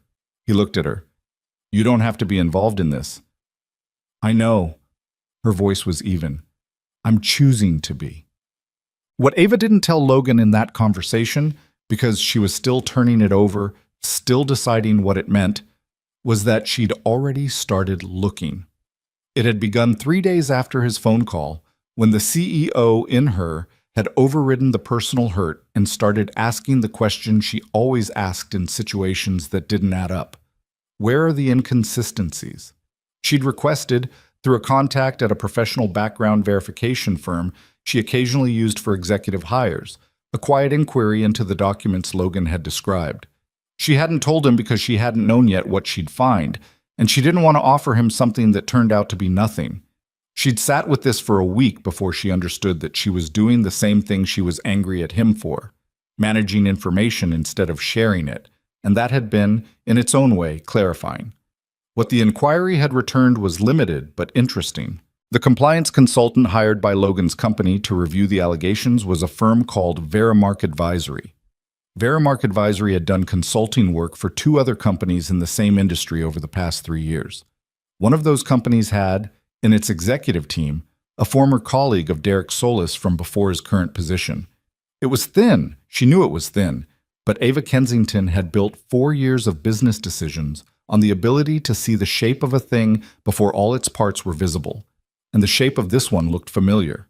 It looked like something coordinated, something that had used institutional channels because the people behind it knew how institutional channels worked and how to make them do what you wanted if you understood their mechanics. She passed this to Claire Maddox through Logan, who called her that evening after Ava had gone home, and Claire was quiet for a long moment before saying, "That's useful. That's actually very useful." "She found it herself," Logan said. "I didn't ask her to." "I know," Claire said. "It's better that way. It's cleaner."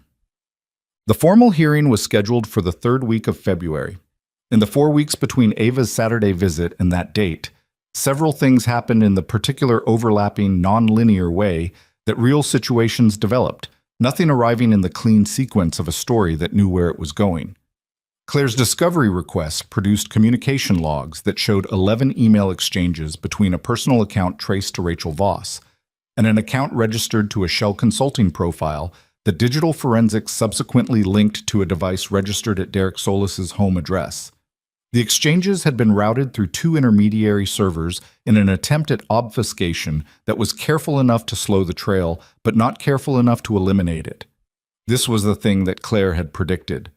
That people who trusted each other to stay silent weren't always equally careful about the technical side. The content of the emails was damning. Not explicit.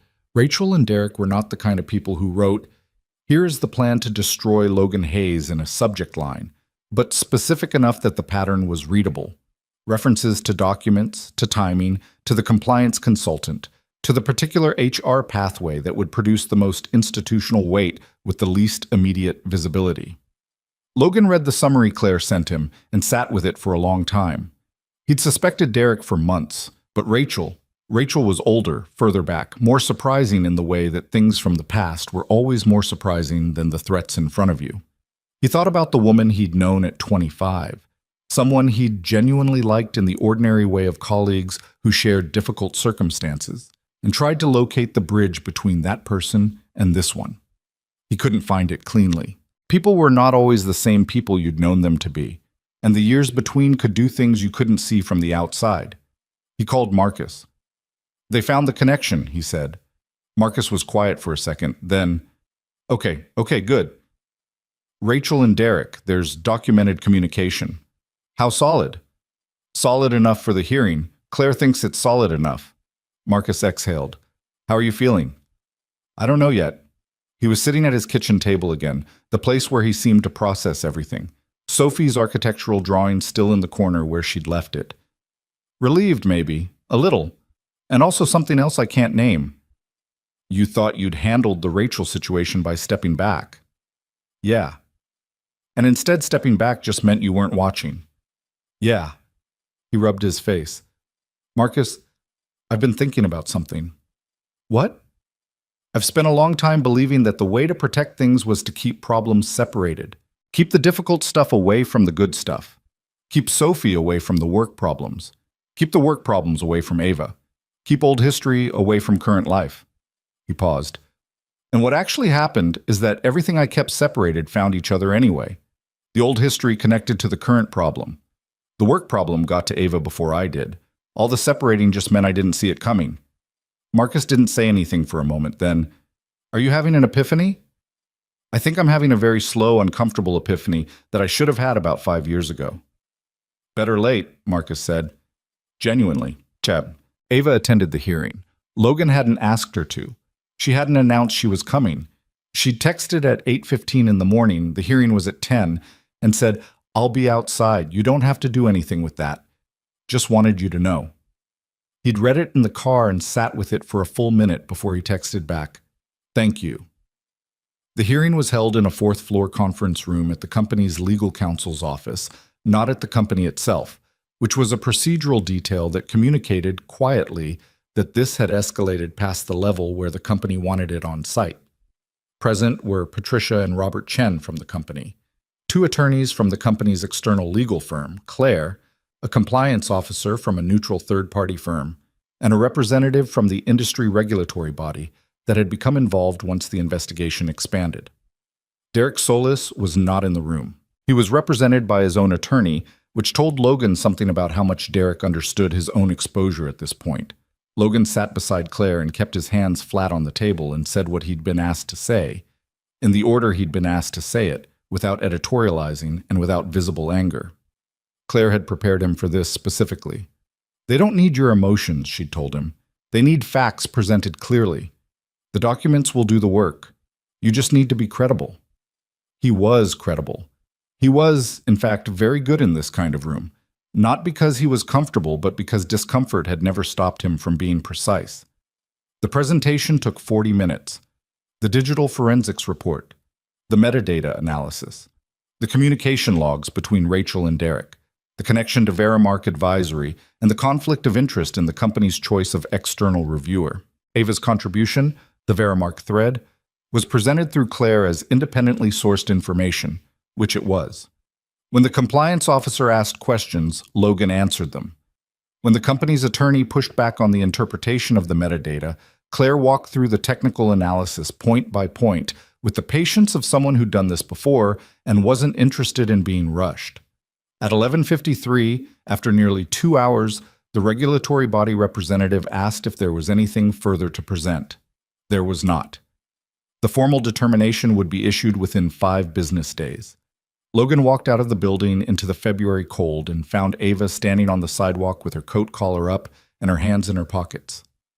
"How did it go?" she asked. "I think it went well." He exhaled. "I won't know for certain until the determination."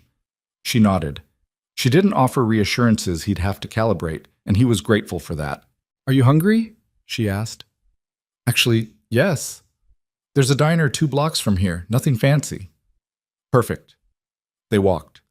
The city was doing its ordinary mid-morning thing, delivery trucks, pedestrians, the particular gray brightness of a winter day that couldn't quite commit to weather. Logan's hands were cold. Ava's shoulder was close enough to his that they were almost touching, and after half a block her hand appeared from her coat pocket and found his, and she didn't make anything of it, just held on. He held back. The determination arrived on a Wednesday, 4 days later. Claire called him at 2 in the afternoon. "It's done," she said. "Full clearance. The allegations are formally determined to be fabricated. The company is retracting the administrative leave, expunging the HR record, and issuing a formal finding of misconduct against Derek Solis. The regulatory body is opening a separate professional conduct inquiry into both Solis and Voss." Logan was standing in the hallway of his apartment again, the same hallway where he'd listened to Patricia's voicemail what felt like a different year. "Okay," he said.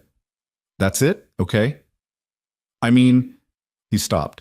"Thank you, Claire. Genuinely. I know what this took. You made it possible by building the record you did. And you're—" A pause. Ava Kensington's contribution was significant. The Verimark thread was the piece that established the integrity problem in the review process. Without that, the forensics alone might not have been enough to compel the regulatory review. He stood with that. "I'll tell her." "You should." A beat. "Logan, get some sleep. You've been running on adrenaline for 2 months. Let it land." He said he would. He hung up. He stood in the hallway and let it land. It was strange. He'd expected something bigger. A cleaner feeling, maybe. The dramatic exhale of a man who'd been holding his breath and finally hadn't needed to. What he felt instead was quieter and more complicated. Relief, yes, but underneath it an awareness of everything the last 2 months had cost and changed, and the understanding that being cleared was the end of one thing and not yet the beginning of whatever came next. He called Sophie out of her room. She appeared in her socks and her paint-stained sweatshirt and stood in the hallway looking at him with that direct assessment she'd inherited from some combination of genetics and pure self-determination. "The work thing," he said. "It's fixed." She examined his face. "For real fixed?" "For real fixed." She crossed the hallway and hugged him, not the wriggling 4-second hug she usually allowed, but a real one, with both arms and her face pressed against his side. And he put his hand on top of her head, and they stood there in the hallway for a while. "I knew it would be okay," she said, her voice muffled against his sweater. "Yeah? You always figure things out."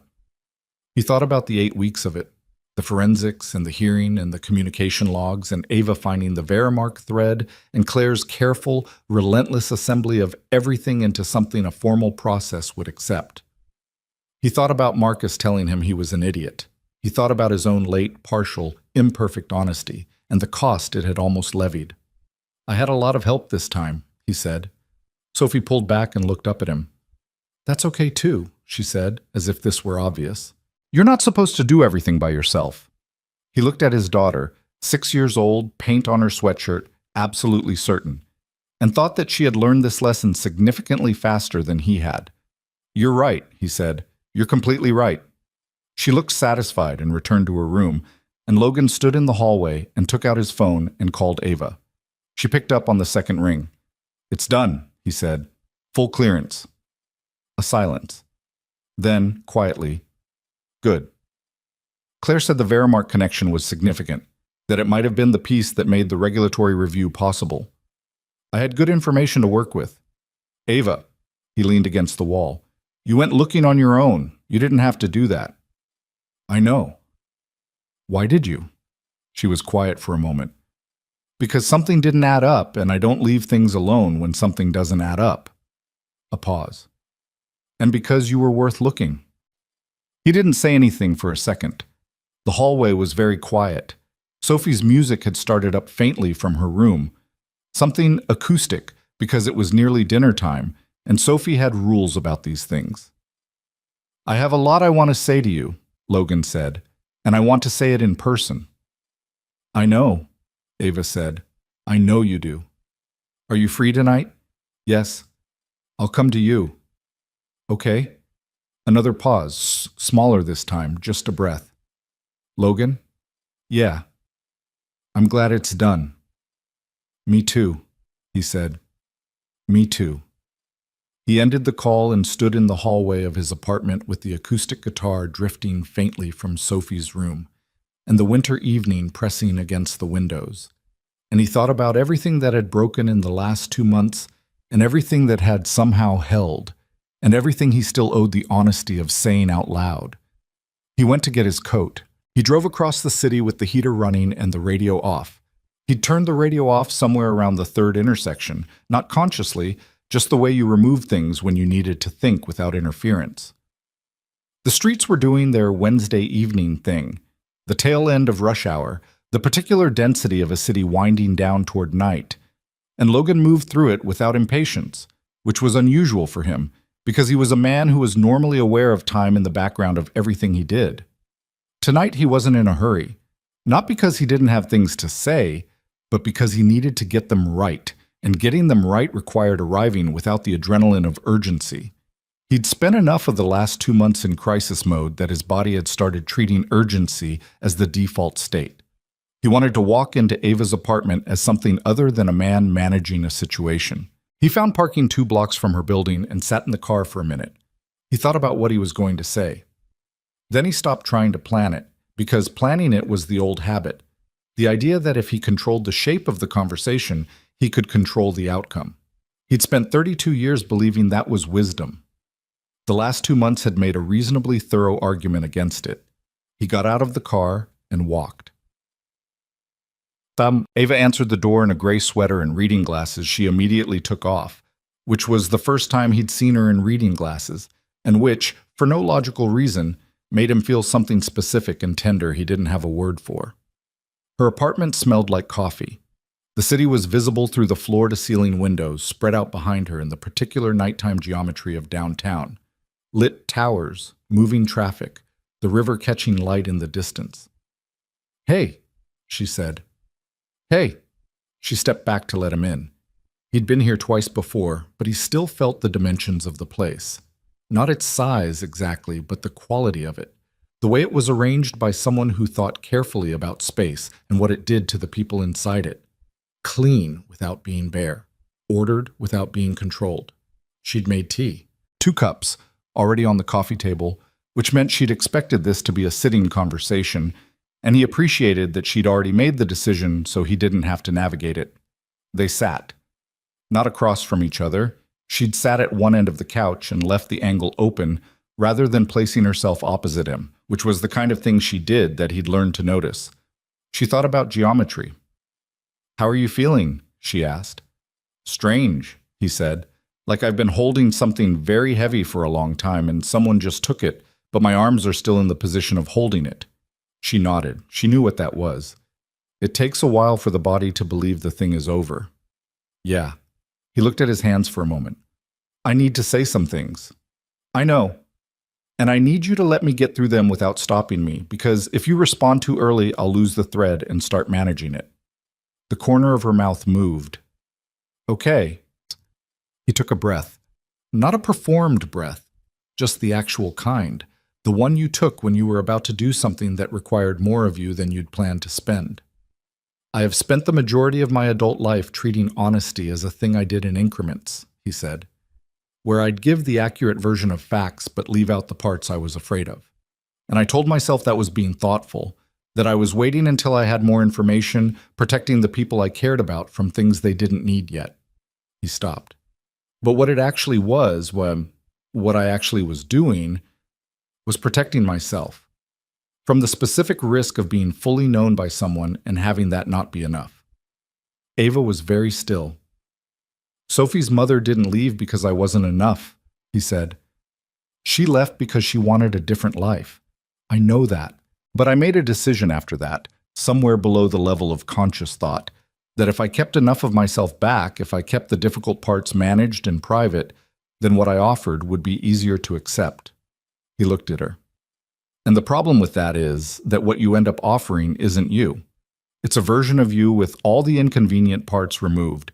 And if someone chooses that, you can't actually let them close, because you know they haven't actually seen what they're choosing."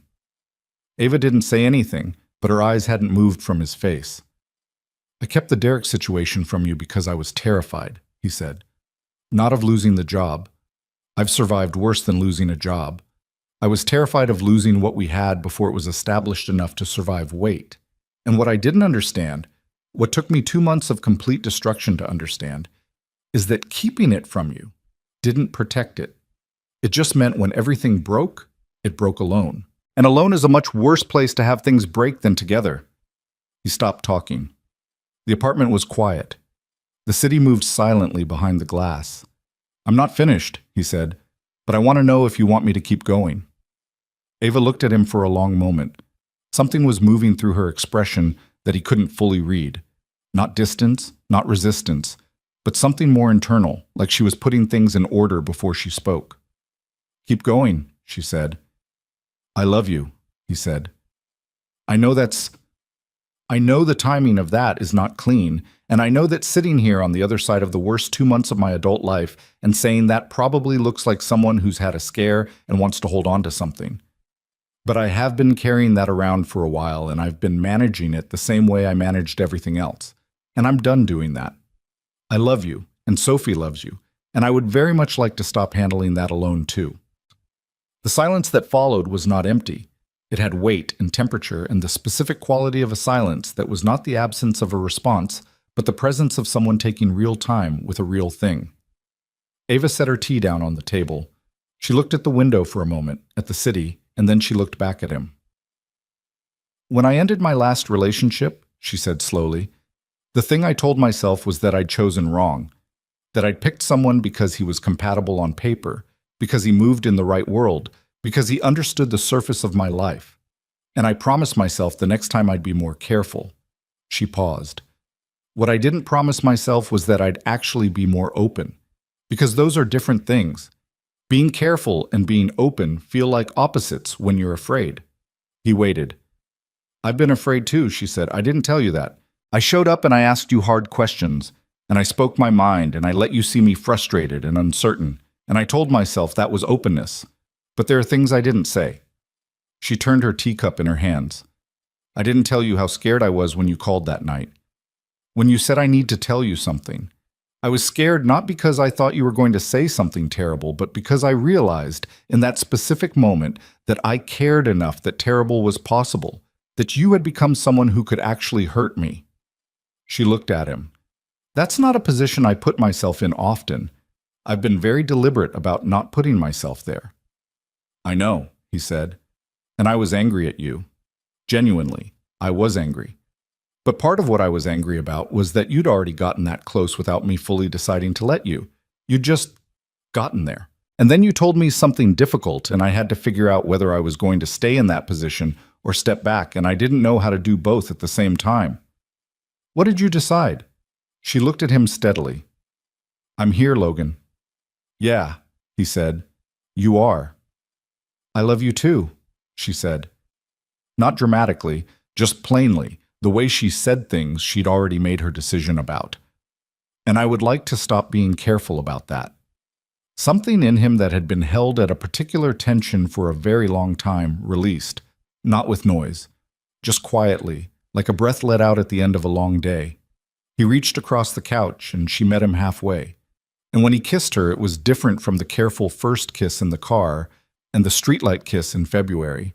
It had more of both of them in it, the actual weight of the real people rather than the managed versions they'd each been partly offering. When they pulled back, she stayed close, her forehead almost against his temple. Sophie is going to be insufferable about this, she said. He laughed, the full version, unguarded. She already thinks she called it. She did call it. She really did, yeah. The weeks that followed were not a transformation. That was the thing that Logan would have said if anyone had asked him to describe what happened after the case closed and the formal determination was issued, and Derek Solis was placed on suspension pending the regulatory inquiry. It was not a transformation. His life did not reorganize itself into something unrecognizable. He was still the same person in the same apartment, with the same kid and the same stubborn habit of going quiet when things got hard. But there were differences. Smaller, more durable ones. He returned to work on a Monday in early March. Patricia met him in the lobby and shook his hand and said, in the careful language of HR, that the company was glad to have the matter resolved and looked forward to moving forward productively. He thanked her. He walked to his desk and unpacked the small box of things he'd taken home 2 months ago. The coffee mug Sophie had painted, the framed photo, and set them back where they'd been, and sat down and opened his email. His team sent him a group message that said simply, "Good to have you back, boss." 7 people had signed it. He read it 3 times before he could respond without his voice doing something he didn't want it to do. He took on 2 new projects in March, and 1 more in April. And he was good at his job. He'd always been good at his job, and the 2 months away had, if anything, clarified how much that mattered to him and why. Not for status, not for the salary, though the salary mattered with a daughter and a mortgage, but because he was good at looking at a complicated thing and figuring out how to build it. And there was a satisfaction in that which he'd stopped fully appreciating somewhere in the middle of surviving the Derek years. He had lunch with Marcus on a Thursday in March. Just lunch, nothing heavy scheduled, just a deli near Marcus's office, and 2 people who'd known each other long enough that they could sit in the regular kind of silence without it meaning anything. "You seem different," Marcus said, approximately halfway through a sandwich. "Different how?" Marcus considered. "Less like you're waiting for something bad to happen." Logan thought about that. "I'm probably still waiting. I'm just trying to be in the room while I wait." "That's progress." "It's something." Marcus pointed at him with a potato chip. "Are you going to thank me for setting up the blind date?" "Absolutely not. Danielle says she deserves equal credit. Neither of you deserve credit. You were trying to be funny and it accidentally worked out." Marcus grinned. "Those are the best plans." Derek Solis resigned from the company in March, before the regulatory inquiry concluded. Logan learned this from a colleague, not from any official source, in the offhand way that information about someone who'd been quietly removed moved through an organization. A mention in passing, a shrug, someone saying, yeah, he's gone, with the particular flatness of people who'd already moved on. Logan sat with it for a day. He'd expected to feel something larger. Satisfaction, maybe? Or at least a concrete sense of resolution. What he felt was smaller and stranger than that. Not nothing, but not the thing he'd anticipated. Derek was gone, which was right. The system had, eventually, and with considerable pressure, worked the way it was supposed to work. The regulatory inquiry would do whatever the regulatory inquiry did, and Logan had decided that was no longer his to carry. He thought about Rachel Voss separately, because Rachel was different. She was the past in a way Derek wasn't, connected to a version of himself he'd never fully examined. Claire had told him that Rachel was cooperating with the regulatory inquiry in exchange for leniency on her own exposure, which meant the things she'd built with Derek had fractured exactly the way things built on shared vulnerability tended to fracture. He didn't feel angry at Rachel, which surprised him. He felt something more like tiredness, the kind that came from understanding, finally, that he'd left a wound unaddressed for a decade and someone had eventually found it and used it, and that the solution to that wasn't to be more careful about who saw it, but to actually address the wound. He'd left that job badly. He'd handled that chapter badly. He'd never quite made peace with it because making peace would have required sitting in the discomfort of it, and he'd preferred to keep moving.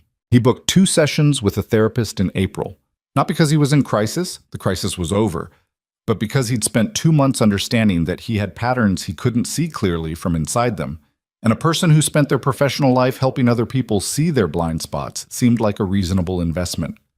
He told Sophie he was going to talk to someone who helped people figure out the complicated stuff. Sophie said, like a feelings doctor? Sort of, yeah. Mrs. Park says everyone should have one of those. Mrs. Park is smart. I know, Sophie said. I've been saying that. 1. In April, Ava's Northern District expansion was approved by the board. Carl Weiss had voted against it, which surprised no one, but the other 2 votes he'd been quietly courting had not followed him, and the motion passed 4-2. Ava texted Logan from the board meeting room at 9:47 p.m. on a Wednesday. It passed. He was putting Sophie to bed when the text arrived. He read it and then looked at Sophie, who was in the middle of explaining a dream she'd had about a building that could talk, and he waited until she finished and tucked her in and went to the hallway. He called instead of texting back. Ava picked up on the first ring, which she almost never did. Congratulations, he said. She exhaled, long and real, the sound of genuine release. 4 months of Carl Weiss, and it's done in 20 minutes. How do you feel? Tired. Really, really tired. A pause. And good. Mostly good.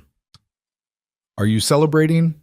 I'm sitting in a parking garage eating a granola bar I found in my bag. He laughed. That's bleak. It's extremely bleak. The granola bar is also stale. Come over, he said. I'll make something. Sophie's asleep. It'll be quiet. But come over. A beat. It's almost 10. So? Another pause, shorter. Give me 20 minutes.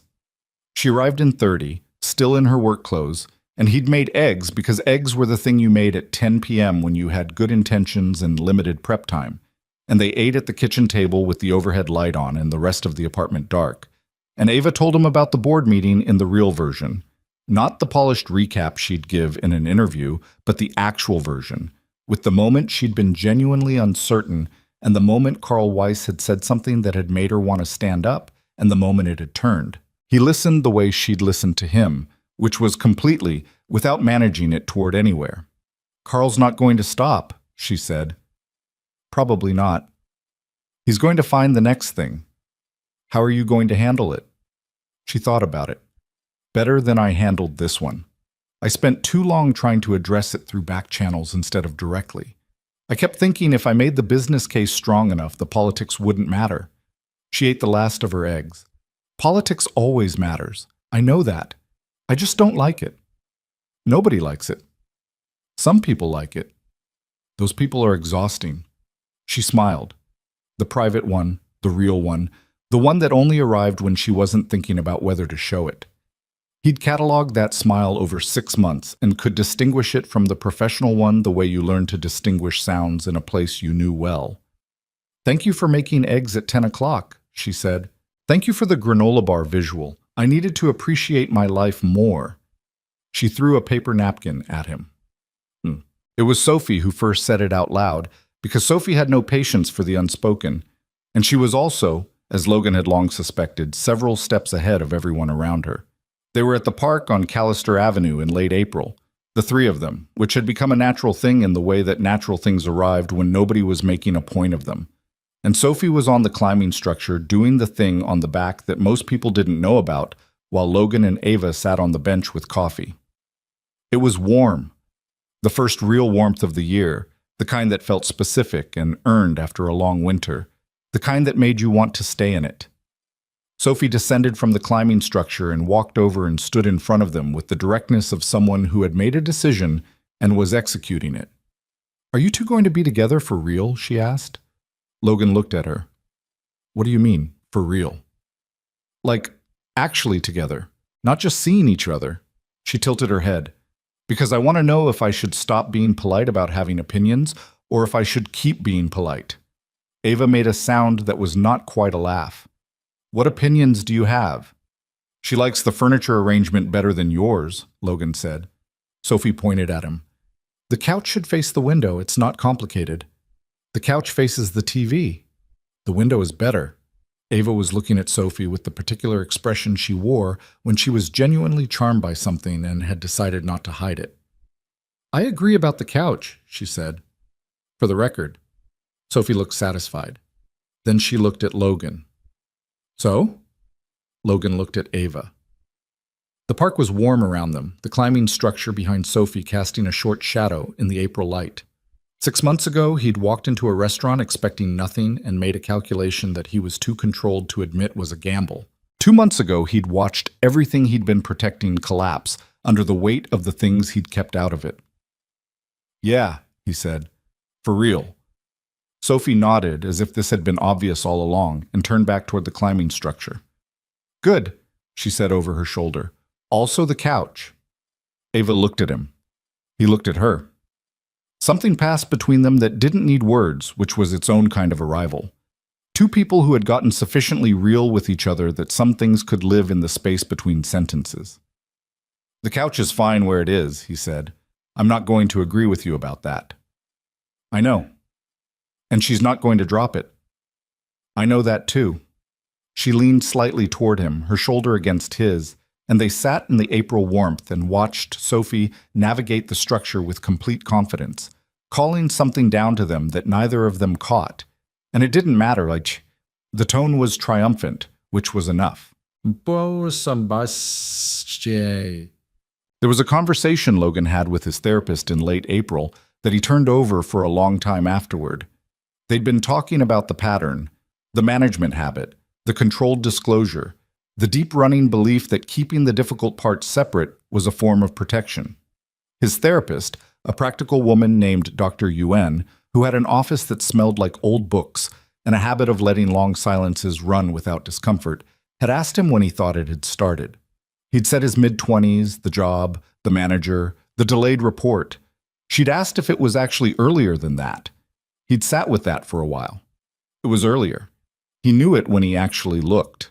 It went back to being 12 years old and his parents' marriage coming apart in the way that certain marriages came apart. Not with a single breaking event, but with years of managed distance. Two people who had learned to keep the hard things from each other, to avoid the cost of saying them, until the unsaid things filled all the available space and there was nothing left to be together in. He'd watched that. He'd watched two people who loved each other lose each other to the accumulated weight of everything they'd decided was too hard to say. He'd told himself he'd be different. And then he'd replicated it almost exactly, in the specific way children replicated the damage of their parents. Not deliberately, not even consciously, but with an accuracy that was its own kind of inheritance. "I thought I was protecting people," he told Dr. Yuen. "From what?" "From having to deal with my complicated parts." "What were you actually protecting?" Long pause. Myself, he said, from the chance that the complicated parts would be too much. Dr. Ewan nodded. She didn't say he was right, but she also didn't say he wasn't, and that absence of contradiction had a weight he'd learned to take seriously. He drove home from that session thinking about his parents, not with the bitterness he'd sometimes carried, but with the more complicated feeling that arrived when you finally understood that people's damage was rarely malicious and almost always inherited, passed forward in the absence of better tools, and that the breaking of a pattern required not just the recognition of it, but the daily, imperfect, repeated decision to do otherwise. He thought about Sophie asking him if the bad situation at work was going to be okay. He thought about her saying, "You're not supposed to do everything by yourself," 6 years old. She hadn't gotten it from him. Or rather, she'd gotten the opposite of it from watching what alone actually looked like, and had decided, with the decisive clarity of a child who hadn't yet learned to second-guess herself, that it was worse. He was grateful for her in a way that didn't fit inside normal gratitude. She'd been teaching him things since she was old enough to have opinions about music and furniture and the importance of being perceptive, and he hadn't always been a good enough student. He was working on it. Logan called Marcus in early May and said he wanted to apologize. Marcus said, "For what?" "For spending a year and a half telling you I had things handled when I didn't. For not taking seriously what you said about telling Ava. For making you sit in that kitchen and say the hard thing to me when it should have been obvious without you having to say it." Silence on Marcus's end. "Also," Logan said, "for the blind date thing. You were right. I should have gone years ago." Marcus cleared his throat. "I'm not going to make this easy on you. I know. You're apologizing for a decade of being terrible at accepting help, which means this apology covers years I haven't even listed yet.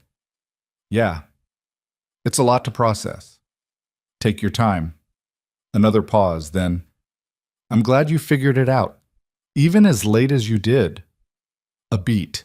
"You're buying lunch next Thursday." Done. "And you have to stop making me say the obvious thing. I'm your friend, not your life coach." "I know. I'm working on it." "Good." A pause that had something warm and unspoken in it, the kind that lasted friendships. "I mean it, man. I'm glad." "Me too," Logan said. "Me too." On a Saturday morning in late May, Logan moved the couch. He did it without announcing it, while Sophie was at a friend's birthday party and the apartment was quiet. He moved it to face the window, the big east-facing one that caught the morning light, and stood back and looked at it. It was better. He wasn't going to say that out loud, but it was better. That evening, Ava came over for dinner. She walked in, handed him a bottle of wine, and stopped in the living room doorway. She looked at the couch. Then she looked at him. "Don't say anything," he said. "I'm not saying anything." "The look is saying something." She turned away toward the kitchen, and he could see from the line of her shoulders that she was working very hard not to smile. Sophie came home an hour later, still buzzing from the birthday party, and walked into the living room and stopped dead. She looked at the couch. She looked at Logan. She looked at Ava. "I told you," she said, with the serene vindication of someone who had known all along. "You did tell me," Logan said. "Months ago." "Yes." She considered him for a moment with those steady, unsparing eyes. Then she went to sit on the couch in its new position and looked out the window at the evening street and the May light on the buildings, and said, "This is much better." "Yeah," Logan said. "It is." There is something that no one tells you about the end of a difficult chapter, which is that it doesn't feel like an ending. It feels like a Wednesday. It feels like dinner and a moved couch and a kid eating birthday cake leftovers from a Ziploc bag on a couch that finally faces the right direction. It feels like the particular ordinariness that turns out to be the thing you were fighting for the whole time. Logan Hayes had spent the better part of his adult life believing that the safest way to love people was to present them with the managed version of yourself. The version with the difficult parts handled in private, the complications kept off the table until they couldn't be kept off anymore. He believed this so thoroughly that he'd mistaken it for consideration. He'd dressed fear in the clothing of care and worn it for a decade. What he'd learned, in the specific and costly way that people learned the things they were most resistant to, was this: you cannot be loved in the places you keep hidden. You can be liked there, admired there, found agreeable there. But love, the real kind, the kind that holds when things break, moves into the places you let it, and you have to let it in. He wasn't fixed.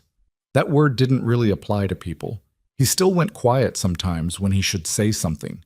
He still felt the pull toward managing situations rather than sharing them. Dr. Yuen had told him that a pattern formed over 30 years didn't dissolve in 3 months, and she was right. And he'd made his peace with the fact that better was not the same as finished. But he was different in the ways that counted. He told Sophie things now. Not everything. She was 7 and there were age-appropriate limits. But the real things, the shape of what was actually happening, because she demonstrated comprehensively that she could handle it, and that handling it together was better than handling it alone.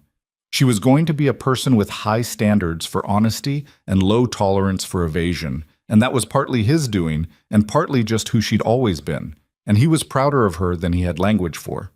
He told Ava things when they were happening, not always perfectly, but sometimes he still caught himself 2 days into a silence he should have broken sooner, but he caught it now, and that was different from before. She'd told him that catching it was enough, that she didn't need him to be transparent effortlessly. She needed him to keep trying, and to tell her when he was struggling with it. That had rearranged something in him. The idea that the effort itself was visible and valued, not just the outcome. Ava had her own rearranging to do. She'd started talking to her own therapist in April, not as a direct result of Logan's sessions, just the recognition that the same period that had tested him had shown her some things about herself she hadn't been looking at. She'd told Logan about this in the casual way she told him things now, with the ease of someone who'd decided that casual was the correct register for honesty between two people who trusted each other. She was working on the things she'd identified herself, the way she treated control as synonymous with safety, and the places where that was costing her. They were both, in their particular ways, students of the same lesson, just taking different routes to it. The spring moved into summer the way it always did. Not with a clear transition, but with a gradual warming, the days stretching, the trees on Callister Avenue going full green, Sophie ending the school year with a drawing portfolio that her teacher framed and displayed in the hallway for the last week of term. In June, Logan had lunch with Patricia from HR, which was a thing he hadn't expected to want to do, but found himself genuinely glad he'd arranged. She was different outside the formal structure of her office. Warmer, more direct, capable of acknowledging that the process had been imperfect, and that the company's initial failure to flag the authentication issues in the documents earlier had cost him time and real harm. She didn't say this as a legal statement. She said it as a person. He appreciated that. For what it's worth, she said, the way you handled yourself in that room, the hearing, it mattered. You weren't angry in a way that made it harder to take you seriously. That's harder than it looks. I had a good lawyer. You had a good lawyer and you kept your head. Both things. He thought about that on the drive home. He thought about the version of himself that might have walked into that room 2 years ago. Tighter, more defended, more likely to lead with resentment. He thought about the fact that losing almost everything had, in the specific and painful way that certain kinds of loss worked, given him back something he hadn't known he'd been without. He didn't romanticize it. He wouldn't have chosen the 2 months if he'd had the option. The fear of losing his job, the suspended access, the fabricated record, the weeks of not knowing, none of it was an experience he'd frame as a gift. It was damage, and it had cost him, and the people who had orchestrated it had acted with a cruelty that he hoped the regulatory process would address. But it had broken the pattern, and the pattern had needed to be broken. On a Sunday morning in late June, Logan and Sophie and Ava were at the farmers market on the east side, the one that ran through 3 city blocks, where they'd had their first real conversation about nothing in particular and everything that mattered. It had become a monthly ritual without anyone deciding it would be, which was how the best rituals arrived. Sophie had found a vendor selling architectural prints, buildings photographed from unusual angles, perspectives that made familiar structures look foreign and newly interesting, and was engaged in a serious negotiation with the vendor, a young man who seemed somewhat startled to be in a considered business discussion with a 7-year-old. Logan had given her his wallet with a 20 in it, and she was managing the transaction entirely herself.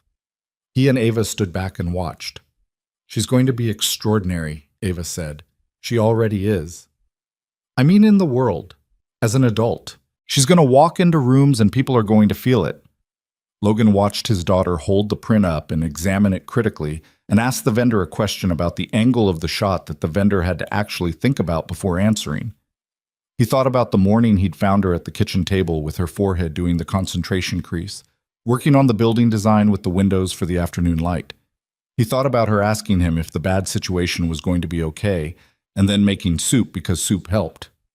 "She's been extraordinary," he said, "since before I knew what to do with it." Ava looked at him. The morning light was doing something warm on everything, the kind of June light that was generous and unearned, and she was looking at him the way she'd looked at things she'd decided to keep, with attention that was settled rather than searching. "Logan," she said. "Yeah. I love you." Just plainly, again.